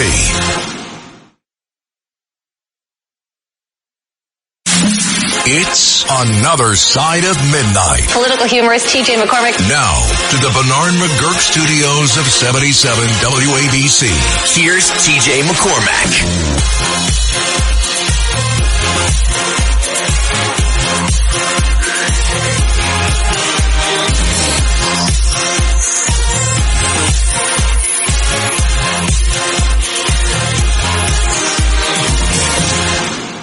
Good morning. I'm not one to name drop, but I really am.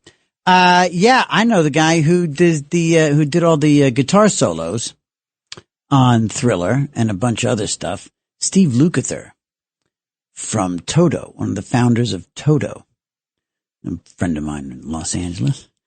Got to actually one night, one of the coolest things I ever got to do living in LA when my wife was a recording artist. And I was doing stand-up and acting and stuff. Toto was about to go do a tour of Japan. And our manager grew up with the dudes. And we became friends with some of them, including this brilliant, amazing guitarist, Steve Lukather. Most recently, he's been touring not only with Toto, but with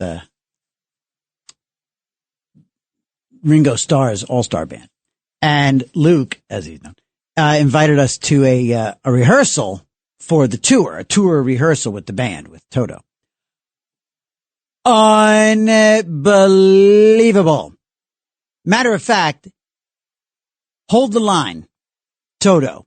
Hold the line, Toto. This is one of the most, we'll play it when we come back, like making the next hour. It's one of the most underrated, I think, one of the most underrated, amazing, great songs ever.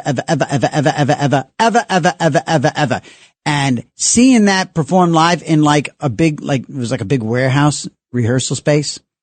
And you're like just right up, like you're just sitting there, like just like, you know, you're watching somebody play ping pong, but you're watching Toto rehearse for a tour. Next level. Amazing. Anyway. Very blessed. Very interesting life. Speaking of very blessed, next hour, we're going to talk a little bit about sobriety like we always do on a Saturday morning, and a little bit of recovery, a little bit of thing. And, it's funny. Tony, said to me, because as the show got cooking, I cracked open a Diet Coke as I do. And as some of you tell me I shouldn't do, and I know I shouldn't do. But Tony says, one of these days, he goes, I want to see you drink a regular Coke. I want to see you live a little. And I was like, you know what? You make a good point, Tony. And, Tony, of course, producer. And he goes, you know, break out some Twinkies, you know, break out some, you know, no, he said, break out some snickerdoodles. No, wait, no, what'd you say? The corn chips. Yeah. Break out the corn chips. And, you know, I said Funyuns. And so I'm just curious. What is it that you would really love to indulge in? Because also there was a fundraiser recently in New York, and the theme of the fundraiser it was like the Met Gala, but it was for all those kinds of swells. And the whole thing was, it was a costume party, and it was a theme party, dress as if it was your last day on Earth. Dress for your last day on Earth. So what I'm wondering is too, like, what would you indulge in if you knew it was your last day on Earth? What are you doing? What are you indulging in? I would probably have a regular Coke and some Funyuns and some damn Twinkies and some damn ding dongs. Actually, I really liked, you know, ring dings and ding dongs are two separate items. And I think and then all of a sudden they came out with King Don's. What was that? King Don was like a knockoff. I don't know. It was Hostess. I don't know. Maybe it was just a West Coast thing, or I don't know. I saw them I haven't eaten one in, probably 30 years. Let's see. I want to make sure we do this right. I don't want to leave people hanging, but I don't want to pick up a phone and only have, all right, if we have to carry over, we will. Let's get over to, Donna from Huntington, line 1. Donna, good morning. Welcome to Another Side of Midnight. Hi, happy Halloween. Since you brought up that subject about them locking up pedophiles for Halloween. Mm-hmm. Well, I don't want you to get really sick to your stomach, but I don't know if you're aware of this. I just came across this the other day. It made me sick. January 31st, 2025, Iraq changed the law where they're allowing child marriage as young as 9 years old. Oh my God. You can Google it. In Iraq? Yep. It says this change significantly reduces the protection and vulnerability of women and children and exposes them to greater exploitation and risk. And there's like an outrage from they're saying here. This decision has sparked widespread condemnation from human rights organizations and global bodies. Can you imagine how disgusting that is? Oh my God. I know. It was sick when I saw it. Tell you what, man, you know what, just when you want to like say, look, Muslim is a religion of peace. It's a few, just when you're ready to sort of say, look, I mean, come on, Muhammad Ali was just a regular Muslim. He wasn't a pedophile. It's like, which is it? Which are the nice Muslims the bad ones? Are they the bad Muslims? Are they like the fallen Catholics? I mean, isn't that basically legalizing rape? I know. And you see, and I tell you what, over in the UK, they got Sharia courts. They're dealing with all this stuff in the UK. They have been bringing in people from all over the world and not assimilating. Donna, thank you for calling in. We got to Google that up and take a look. All right, gang, coming up to the 4 o'clock hour here on the East Coast. Coming up to 1 a.m. on the West Coast. It's Another Side of Midnight with me, TJ McCormick. We come back, a little bit of recovery. We talk to all the people on the phone and you, 1-800-848-9222. It's Another Side of Midnight, 77 WABC.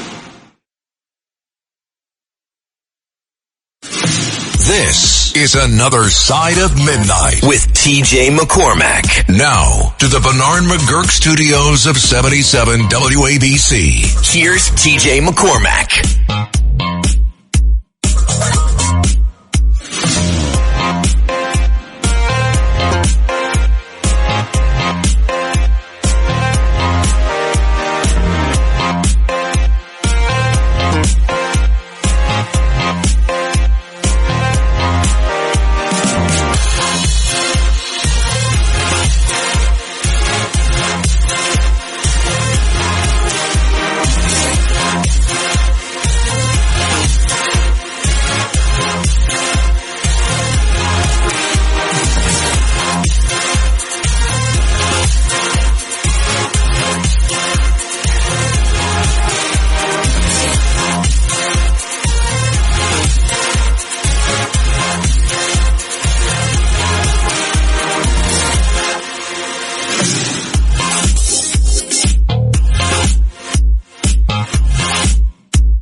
Good morning, family. Hello there. How are you?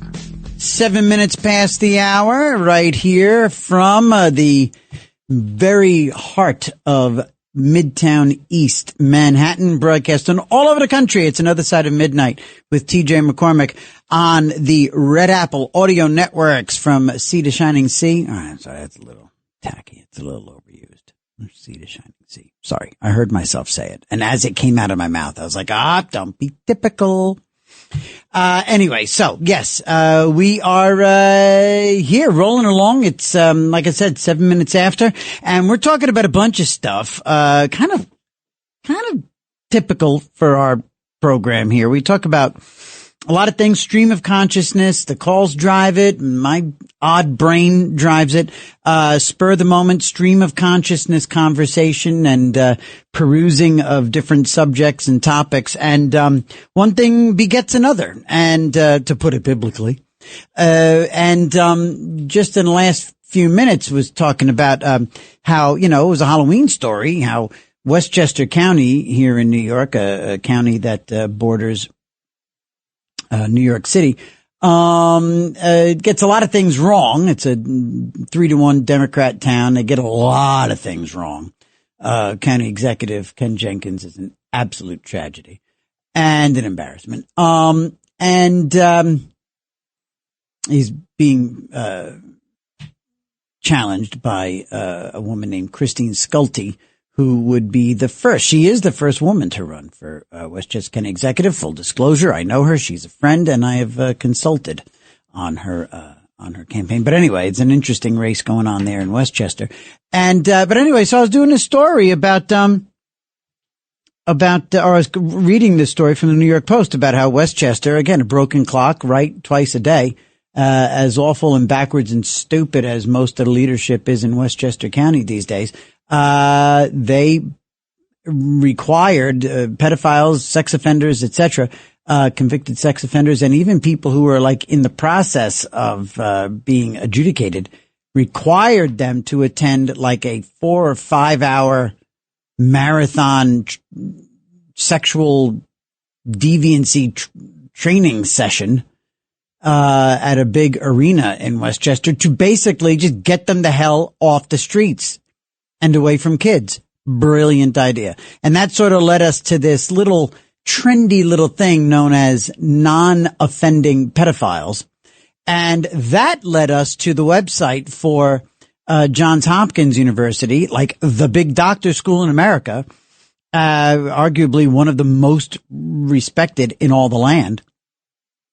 And they refer to in their definition at Johns Hopkins, the Johns Hopkins University definition of non-offending pedophile or pedophilia, it included a little phrase that jumped out at me where he said the stigma often associated with pedophilia,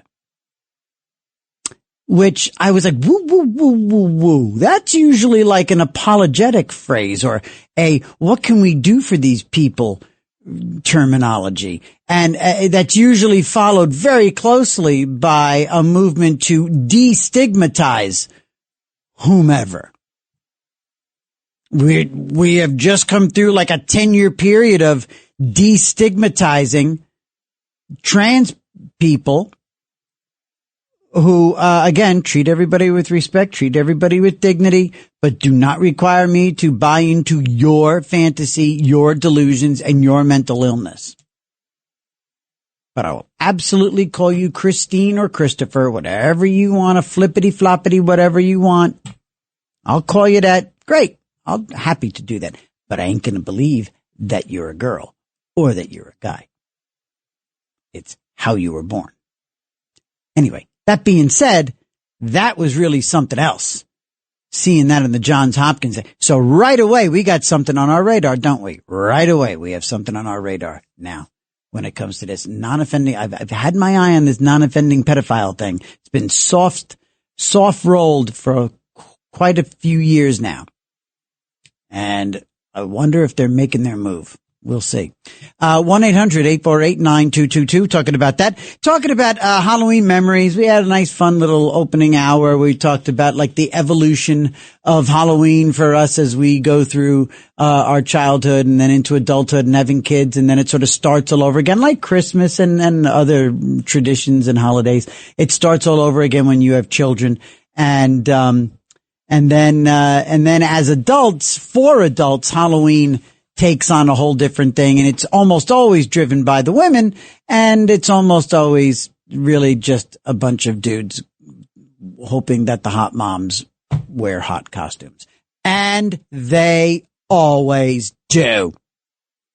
Like, I can't even tell you. I was already, during one of the breaks, I was looking at Instagram, and my wife's friends, the moms from town, Goodness, sweet, feathery Jesus, amazing.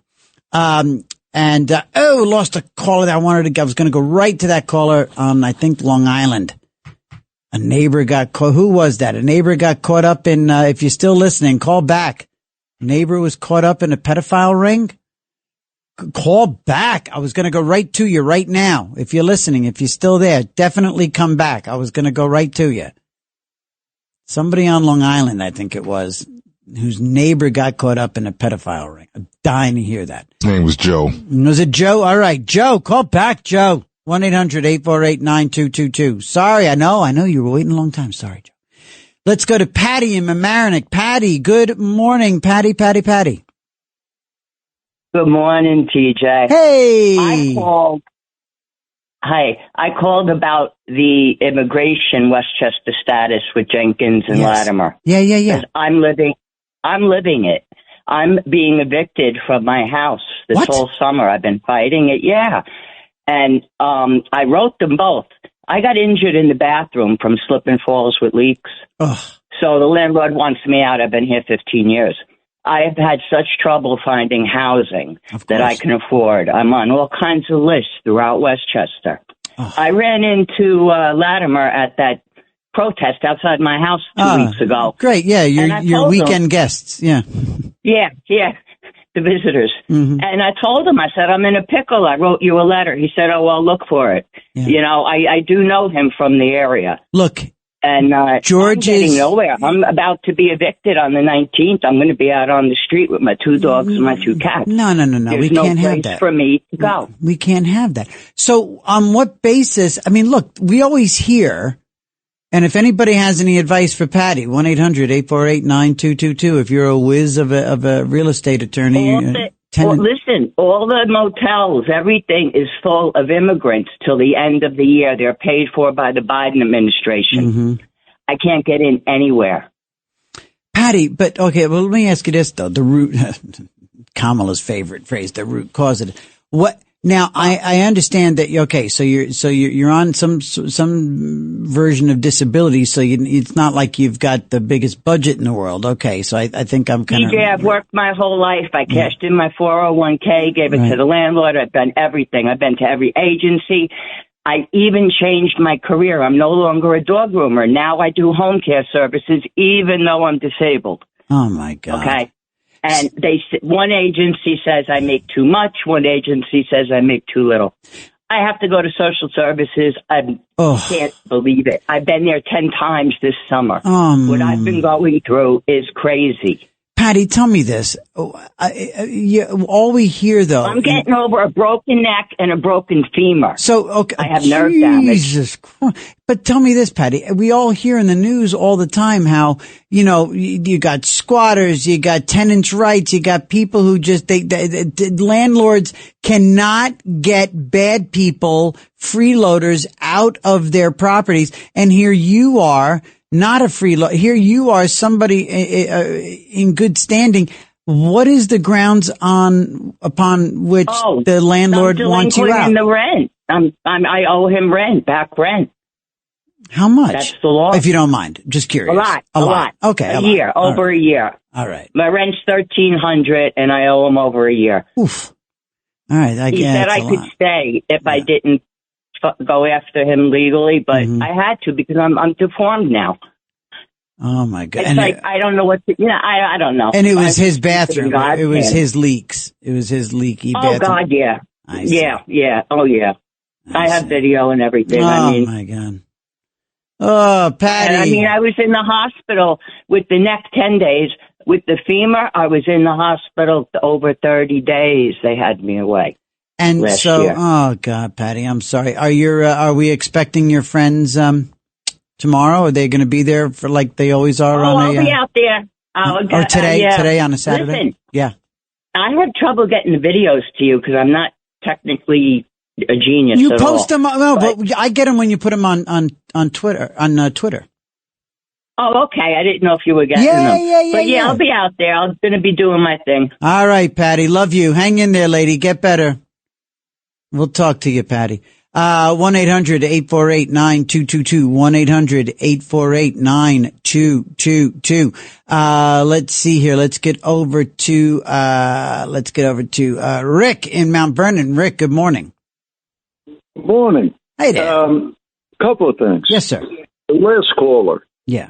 Is the landlord owed the money or not? It sounded like the landlord is owed the money. I think she owes him the money. Yeah, now, that's I'm sure the landlord feels very bad about what happened in her situation. But this man is in business. Yes. He has to get his rent. Yeah. I think everybody listening kind of, yeah. New York is totally screwed up. We used to have niche builders in New York. Mm-hmm. If you could afford a $10,000 house, there was a guy that made one. Mm-hmm. If you could afford a $50,000 house, there was a mate. But the socialists took over, rent control, rent stabilized, rent this, rent that. Meanwhile, the government knows nothing about the real estate industry. Mm-hmm. Anyway, the other thing is, yes, sir. What do we plan to do about these people who are bothering our children? The pedophiles. Yeah. Hey. I mean, I see it as a grotesque situation where people are feigning an illness. Yeah. It's not an illness. They want to rape children. Yep. Now, I don't know about you, but anybody wants to rape a child? Yeah. I think society needs to dispense of that person. Or at least debilitate them to the point where they have no drive at all. Not at least. I don't want them coming back after they've been, quote, rehabilitated. Yeah. No. Yeah. I want them gone. It's, you gotta say, it is, yeah. You know where I'm coming from? I hear you. I'm Italian, right? I hear you. We made Michelangelo. Yeah. And we also went to the Colosseum to watch lions eat Christians. Yeah, yeah. So that's the dichotomy of the Italian. Hey. We don't like our children being bothered by sick people. Yeah, I know. And that's why nobody bats an eye. And we all There's no pedophile on Up Avenue. No. Oh, good point. There's no pedophile where John Gotti comes from. Right. Yeah, there's no pedophiles hanging out by the Ravenite Social Club. Yeah. I wonder why. Yeah. Well, that's why none of us really. They're not so sick then. Yeah. Then they're not so sick. They know what they're in store for. How do they manage to stay away then? I don't know. I tell you. Of violence? Well, there's our answer. Hey, Rick, let me ask you a question. Are you an old friend of mine from my old radio days in Westchester? What station were you on? WVOX. Yeah. I know you. I know you. I know that voice. Smarter than everybody on the radio. Listen to you. All right there. Rick. No, you should listen to me. You found me again, so don't be a stranger. Make sure you tell our friends about this new show I've got here on, and the only reason I mentioned VOX is because it doesn't exist anymore. So, anyway, all the best to you. Good to hear from you again, man. Good to hear that voice. 1-800-848-9222. 1-800-848-9222. Got to take a quick break. We come back. We talk to Joaquin. Lauren, very interesting. I want to talk to Lauren too. And we got E. Frank. Oh my gosh, E. Frank's still hanging. All right, buddy. Here we go, gang. It is Another Side of Midnight with TJ McCormick on the Red Apple Audio Networks. We'll be right back. All night long. This is Another Side of Midnight with TJ McCormack. 77 WABC. It's Another Side of Midnight. Political humorist TJ McCormick. Now, to the Bernard McGurk studios of 77 WABC. Here's TJ McCormack.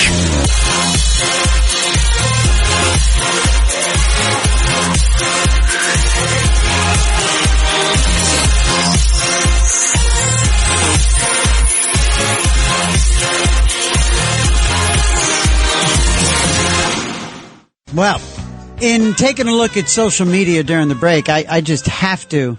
What voice do I give this? This was it just sort of popped up a week ago. It's been sitting there for a week, and then a reply came about an hour ago. So this is delicious. All right. So there's Eric here. Eric, where does WABC get these scabrous cookie cutter Trumpers? I can remember when radio hosts had soothing elocution, but this gal, sounds like Betty Boop with a frog in her throat. Real nasty too, but that's to be expected from graduates of DDS, Ding Dong School. R.I.P. Other Side of Midnight. Once an inspiring radio show. This TJ Grifter's personality is about as charismatic as a soapless Brillo pad. He, she, whatever it is, needs to retire from radio and take up painting. First project should be spackling the cracks in the Grand Central Station restroom walls. Good one. A contribution to humanity far more relevant than the dreary banalities this talentless radio host scratches into the mic. Post! And then his buddy sees that. And about an hour ago. R.I.P. The Other Side of Midnight. We all miss Frank Morano. I do too. Not only a stellar entertainer, but he's encouraged editorial diversity from callers and posts to his Facebook. Actually, I'm doing the same voice here. Hold on a minute. He encouraged editorial diversity from callers and posts to his Facebook page. Just a nice guy, unlike the remaining WABC hosts who cut off callers expressing dissenting opinions. Only listen to TJ once. Jeez, I thought Ben Shapiro was the king of speed talkers. But TJ talks so fast that I can't make out a word he says. But I can criticize him. I do, however, notice his self-righteous fervor a real turn-off. And his 12-step speech is more like mumpish reveries or so phony. Creepy guy. Yeah, okay. Love that they're listening. I so love that they're listening. And listening and listening and listening. And please keep listening. Odd people. Mumpish, by the way. Kudos for the verbiage. Do dig that. I've never been called. I get girl voice a lot. I get, is this a man or a woman? I get that all the time. That happens. That's fine. I have all my hair, so I'm good. I'm married to a bombshell, so, leggy, blonde, British showgirl dancer. So, these two, I'm sure, have had many hours imagining what that would be like. Anyway. But yeah, what did they call me? Mumpish? I don't know. I gotta find those. Anyway, 1-800-848-9222. Thank you so much for being there, gang. Let's get over to Joaquin. Joaquin, good morning, my buddy from PA. Good morning, TJ Mac Daddy. Hey. Hey, last week I got the pleasure of singing with a band. Oh. They invited me to come out and do a song with them. Oh, I saw the video. It looked like you're at an outdoor concert. Yeah. So it was a fundraiser. Yeah, nice. Yeah. They're all in their early 20s. They invited a 66-year-old guy to come out. And there you go. Fun. Yeah, no, that looked like a lot of fun. That was a fun video. I'm glad you shared it. Yeah. You know what? Actually, I have a Halloween story, an unfolding nightmare scenario on Election Day. Oh, okay. And actually, I told this to Greg Kelly, and there was a long silence after I told it to him. Mm-hmm. All of a sudden, there was just dead air, and unfortunately, I broke the dead air. I said, "You didn't like that, did you?" What I should have actually said was, "What's the matter? Do Curtis's cats have your tongue?" This is what I should have said, but I didn't think about it till after I got off the phone. But anyway, think about this. So what they're doing now, is they're taking and resurrecting and reconstituting a monster to stop another monster. And you know, I see a conspiracy behind this whole thing. It's really, really quite clever. Just imagine this. Mm-hmm. So they get, either way, Mamdani or Cuomo, it's a win-win for them, okay? Mm-hmm. However, they got very weak candidates for president. Mm-hmm. And I'm starting to think that this is the perfect opportunity now. So Andrew Cuomo steps in, right? Oh, I and see. He's the knight in shining armor, right? Riding on that white horse from New York's emotional rescue. Mm. And, of course, he gets in there and he does a good job. And, of course, he's getting everybody behind him, Republicans and Democrats and everyone, right? Right. And so they're basically rebuilding Cuomo through this whole thing to have him run for president. It's what's happening. And if it was premeditated, if somebody thought that this was the path for Cuomo, it's kind of a risky path. I mean, it's, because there's no guarantee, and it doesn't look like it's going to happen. I mean, I just don't. I just don't know. But I mean, and the thing with this is that every time, I get on and I always, have anti-Cuomo rhetoric because the guy makes me sick. Oh, the guy's awful. The guy's a thug. I am so glad I don't live in New York City, because I got to tell you the truth. If I had to go and pull just the thought of it really makes my stomach feel nauseous. Sure. Pulling the lever for Cuomo, It's the worst. It's just mind blowing that this is working out like this. You know? I know. I mean, the fact that this guy could be coming back and potentially back in, and arguably even higher profile than the governor of New York. You could make an argument that mayor of New York City is a bit more glamorous and high profile if it's done right, than being the governor of New York. There's something to that, I think. I don't know, man, but we shall see. We shall see. It's an interesting unfolding Halloween nightmare. And yes, I could not imagine voting for Cuomo. I've done too much battle with this guy. Thank you, Joaquin, as always, buddy. Keep singing. 1-800-848-9222. Another thing. So I want to talk to Lauren next. And before we do, just again, there was this interesting, fundraiser gala kind of thing, and the theme was it's your last day on Earth. The dress code, whatever the theme of the night was, it's your last day on Earth. And I mean, I indulge once in a long while. Once in a long while, I'll indulge in something like really bad. I mean, I've been eating more steaks recently. And I've also, a lot of people eat a lot of protein, but recently I have also gotten, you know what I've gotten into? And I've doubled down on them. I'm suddenly in love with baked potatoes. I've been eating baked potatoes like a nut recently, like 3 a week. I'm suddenly Mr. Starch. My collars are nice and stiff. But anyway, it's weird. I've been eating a lot of baked potatoes. Which I consider an indulgence because I just destroy them with butter and sour cream and all that. Anyway, so I'm wondering, what would if it was your last day on Earth, if this whole Mamdani thing unfolds like everybody says it is, and our last day on Earth is going to be sometime, mid-March 26. If the Mamdani thing all comes to fruition and we're all having our last day, what is your March 14th looking like? If, in fact, March 14th is the last day on Earth, what are you doing? What are you eating? What are you indulging? What are you wearing? I'll tell you what I'm wearing right off the bat. Tuxedo. I am wearing a tuxedo. Am I smoking? I don't know. Am I I mean, I don't want to get all preachy with a 12-step, monologue here.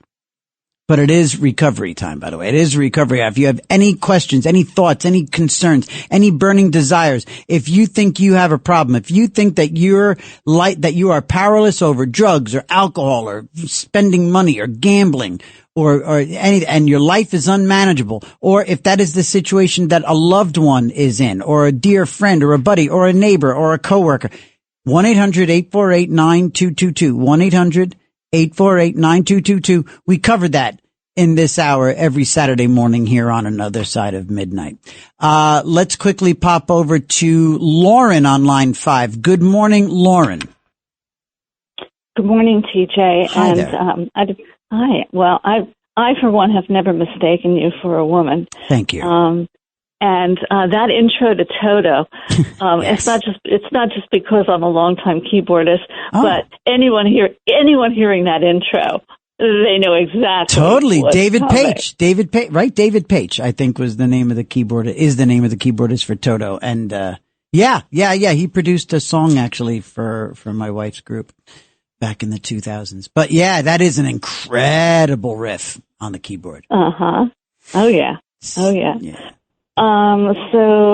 I hear you mentioning about this Johns Hopkins, whatever they came out with. The stigma associated with pedophilia. I think it's more like the description and the reality of it, but go ahead. The stigma implies, they deserve our sympathy, our understanding. They're misunderstood. They're misunderstood, and you've got to learn about the reality and the facts of this, and it's not what you think it is. Right. Well, have they done the research about them being the consumers of child porn? Aha! Right. Okay, so Lionel's wife, I'm sure, would have a ton of information. And this is one sick area, and you know as well as I do that this whole child porn industry is a multi-billion or maybe even trillion-dollar industry that's not being addressed. And for them to come out with this is beyond sick. All right? Beyond sick. It is. It's unfathomable. And it's, and when these guys and again, growing numbers of women are coming into the news, we're seeing more and more women who are, in this, business. But when we hear that these people have met their demise in prison, isn't it interesting how, you just don't even bat half an eyelash when you hear that, so-and-so was, knifed in his jail cell, and all right, okay, well, Right. And you see that now the population in prison and jails. Right. They even understand what these people are capable of. It's the whole desensitization, like these. What are they reading to? It's story hour. The drag queen story hours. Yeah. Thank you, drag queen story hour. It's all about desensitization, understanding. Yeah. Oh, yeah, and it's also twisted and disturbing and evil. It falls into the evil category. Right. And again, hey, Johns Hopkins, get a load of and start researching the very dark, evil corner behind closed doors of child pornography, who the consumers are, and get with the program. Yep. It's vile. It really is. And again, it's so concerning that one of the leading medical colleges in the whole world is using that term. And I love that you read it exactly. You heard it exactly the way I read it, and it hit me. Stigma. Yes. Understanding. Oh. They're misunderstood, these poor freaks. Thank you, Lauren. Thank you. Keep next time you call, have your keyboard ready. Play me something. Thank you, TJ. You got it. Have a great Saturday. God bless. There goes Lauren. Love when Lauren calls. I love that. And she never mistook me for a woman. Thank you, Lauren. I never mistook you for a dude. It's 4:39 here on a Saturday morning, and we are gonna get over to let's see, E. Frank in Astoria. Good morning, E. Frank. You still there, buddy? Yes, I am. Good morning. TJ, good morning. I'm going to miss Curtis a lot. You know, he defended my band there at WABC with Katsamatidis. I mean, but, you know, he had to move on to better things, and yes. I wish him very well. Yes, yes. But you were talking about this issue in Westchester County about yes. a ban on child molesters, right, who cannot be on Halloween on the streets. You know, I had this... You know, I would like to say I belong to the Safe Environment Program of the Diocese of Brooklyn, and I think one of this falls under one of the Code of Conduct rules, where I can talk about it over the radio. Okay. I'm entrusted to, and I was sworn to uphold any activity that affects children's, behavior or space allotment in a church, where child molesters cannot go near a child and attempt to assault them, hurt them, or molest them. Right. And I have to talk to the pastor in regards to issues that involve that problem. And I have a girlfriend, several altruistic girlfriends that I've had throughout life. I went to high school with her. I went to college with her. And she was very supportive of what they do in Westchester County because she's from West Haverstraw. She works in New York, and she actually believes that there is a solution for that. She thinks there's a solution for pedophilia? Yes. Oofa. I think the solution, was brought, I think Richie gave us an idea of a solution, and it doesn't involve them breathing a lot much anymore. Well, she actually has these 4 individuals who protect her town in West Haverstraw. They're 4, I don't want to even defame these guys. They wear overalls, they have rifles, they protect the town. They actually use warning shots to scare child molesters. Wow, but don't they have police? They have police in Haverstraw. I've been to Haverstraw. They have a proper police department. Yeah, I took my confirmation retreat at Don Bosco Retreat House back in the day, but hey, Frank, you got to forgive me. I got to jump. I got to jump here right now because we've got to eventually take a break in a minute. I want to make sure I talk to Sean in Pearl River. Sean, good morning. Welcome to Another Side of Midnight. His name is TJ. Hey, he is a showman. With yellow feathers in it. Yeah, right, TJ. Hey, listen. In Manhattan, in Manhattan, there's a building, right? Yeah. That has a statue in front of it. It's about 20 feet tall. It's made of bronze, and it's Vladimir Lenin. It's New York City is a communist city. I don't get what these people calling it from the mountains and stuff across the country, and they think they know what's going on in New York City. New York City is a communist city, folks. So no matter what you think.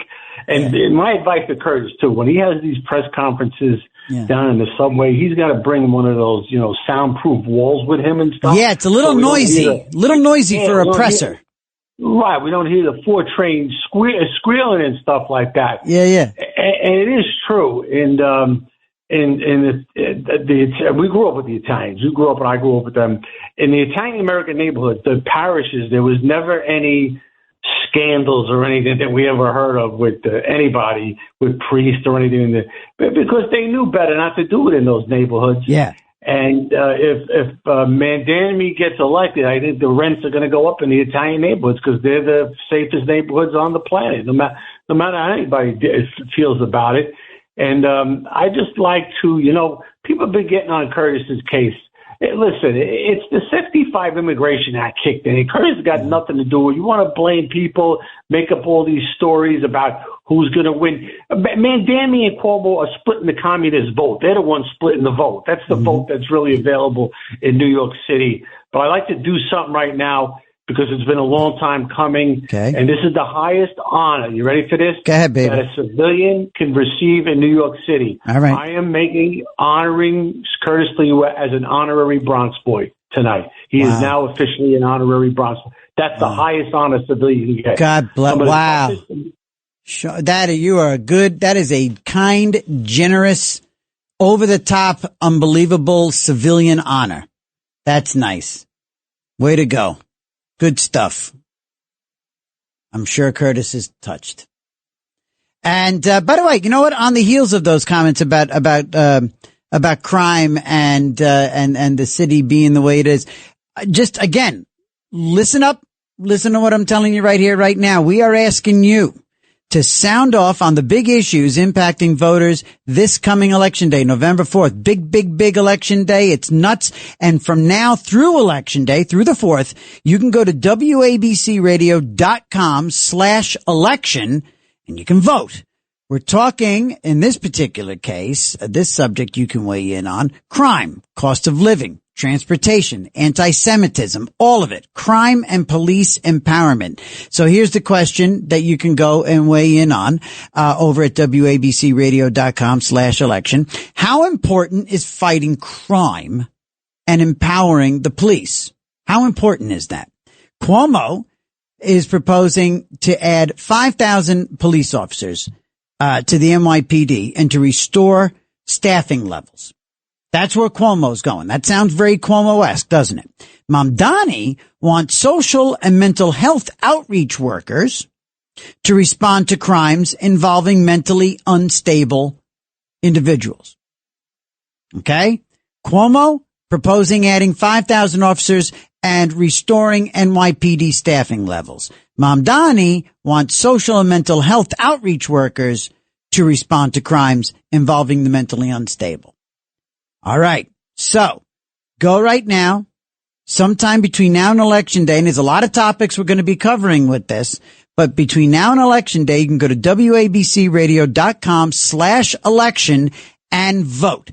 How important is crime and police empowerment to you?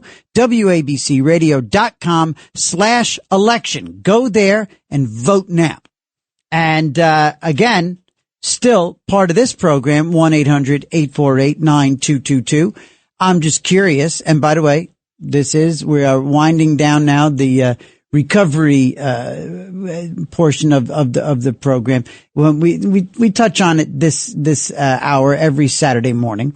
And, so just in case, if you have a burning desire, if you have a concern, it's not a formal discussion. We don't have to talk about it, but this is when you're more than welcome to chime in. If you have a loved one, a friend, a girlfriend, a boyfriend, a coworker, your mom, your dad, yourself. If you yourself are powerless over alcohol or drugs or gambling, or retail. I mean, honestly, shopping. If you find yourself hoarding, if you're powerless over these sorts of compulsions and your life you believe is unmanageable, I've been there.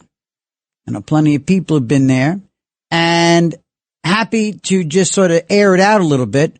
They say we're as sick as our secrets. You live with something inside and it's just going to eat you from the inside out. It's good to say stuff out loud. It's good to live out loud and let some of these thoughts hit the oxygen because it takes on a whole different texture and context and dynamic when you say things out loud. I promise you. And we've had people call the show and say for the first time that they think they're an alcoholic. We've had people call the show for the first time and say they got a gambling problem. Never said it out loud before. We've also had people call up and say, I'm afraid that my brother is like this. And, you know, so 1-800-848-9222. You're more than welcome to do that. Or you can just send me a note through back channels on Twitter. You can always go to @TJ McCormick over there. 1-800-848-9222. It's another side of midnight. We're going to take a quick break with me, TJ McCormick, on the Red Apple Audio Networks. We shall return. All night long. This is another side of midnight with TJ McCormack. 77 WABC.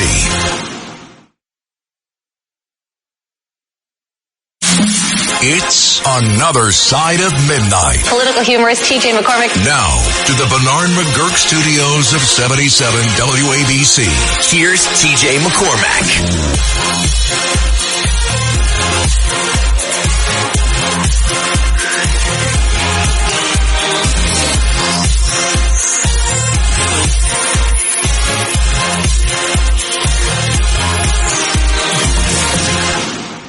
Tony. All right. Okay. Well, you know what, gang, I love you. I love you for being there. I genuinely sincerely love that you're listening. Even the two lunatics who were, there we go.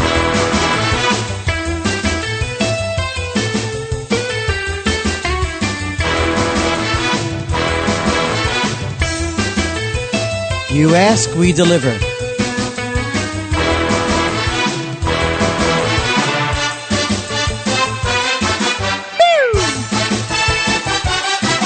Hey!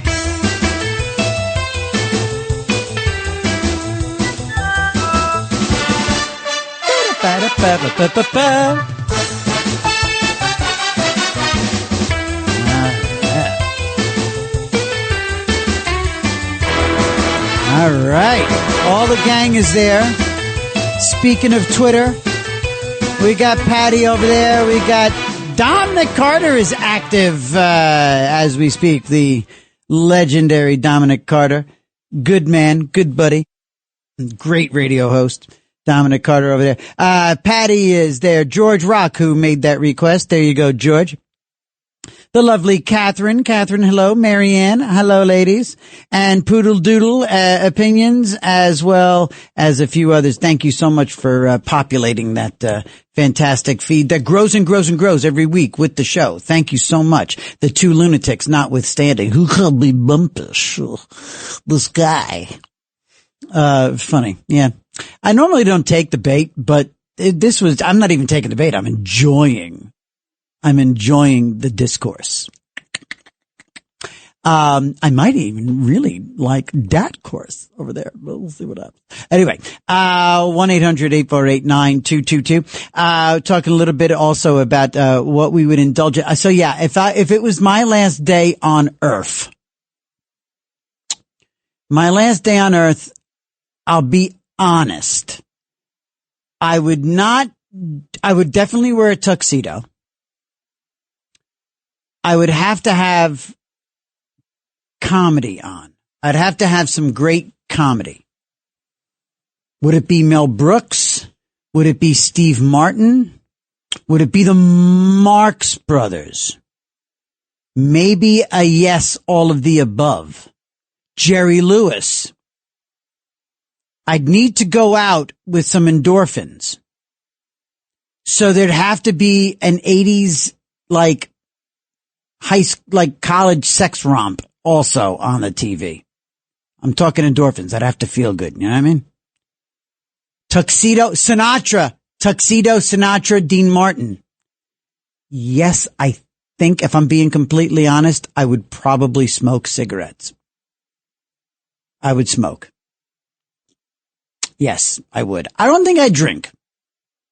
'Cause that would be like no, don't drink. It would be like that. I don't want to drink. Drink brought me too much ugly. So I wouldn't drink. I'd stay sober. I'd more than I don't know, my daughters would probably, I'd crush them a bit if I had a cigarette. Maybe I'd sneak one. But anyway, yeah, so definitely tuxedo, definitely, comedy, definitely Sinatra. And food wise, yeah. Oh God, yeah. I don't know if it'd be Twinkies, but McDonald's maybe. Couple of Big Macs. Definitely have a cigarette. Yeah, that would be my indulgences for living the last day. Probably. Oh, and probably a list of phone calls of a whole bunch of FUs. That's right. It would be a lot of go F yourselves.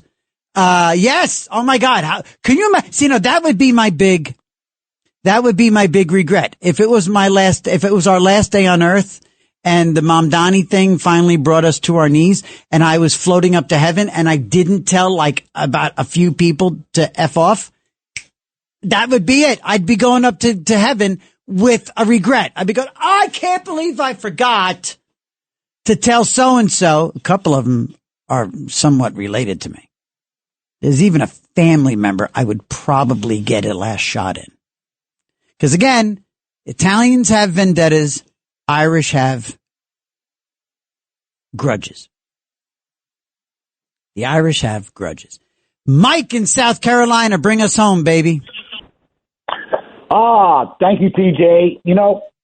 I'm proud to be second generation Italian American. You know? Yeah. And I was laughing when you said Italians have vendettas and Irish have whatever. But grudges. I was calling grudges. I was going to talk about addictions. Yes. And you've spoken about it so many times. You've helped people, you know, the short period of time I'm listening to your show. You've helped many people over the radio. Thank you. And I tried to help. And the whole thing is, hey, you have to want it badly enough. If you don't want it, you'll never get it. Ever. You'll never get it. 100%. So, you know, yeah. And in my 71 years, I've seen a lot.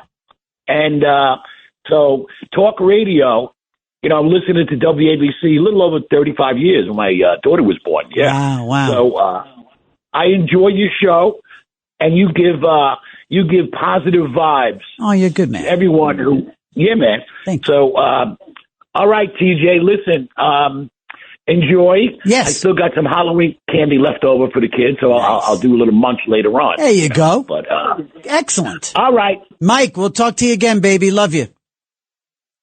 Excellent. Love that. I love when we bring it home with some of the regulars. That's good stuff. Very kind words and very nice. And thank you. And also my thanks to Terrence Hartnett, the comedian, cancer survivor, who joined us earlier. I wish him all Godspeed running this marathon with one lung. One lung. Gang, I love each and every one of you. Even you two over there, you two nut jobs. And Tony and Bill, love you guys. Gang, we'll talk to you again. It's another side of midnight with me, TJ McCormick, on the Red Apple Audio Networks. Till next time, I wish you all the luck in the world. It's another side of midnight. 77 WABC.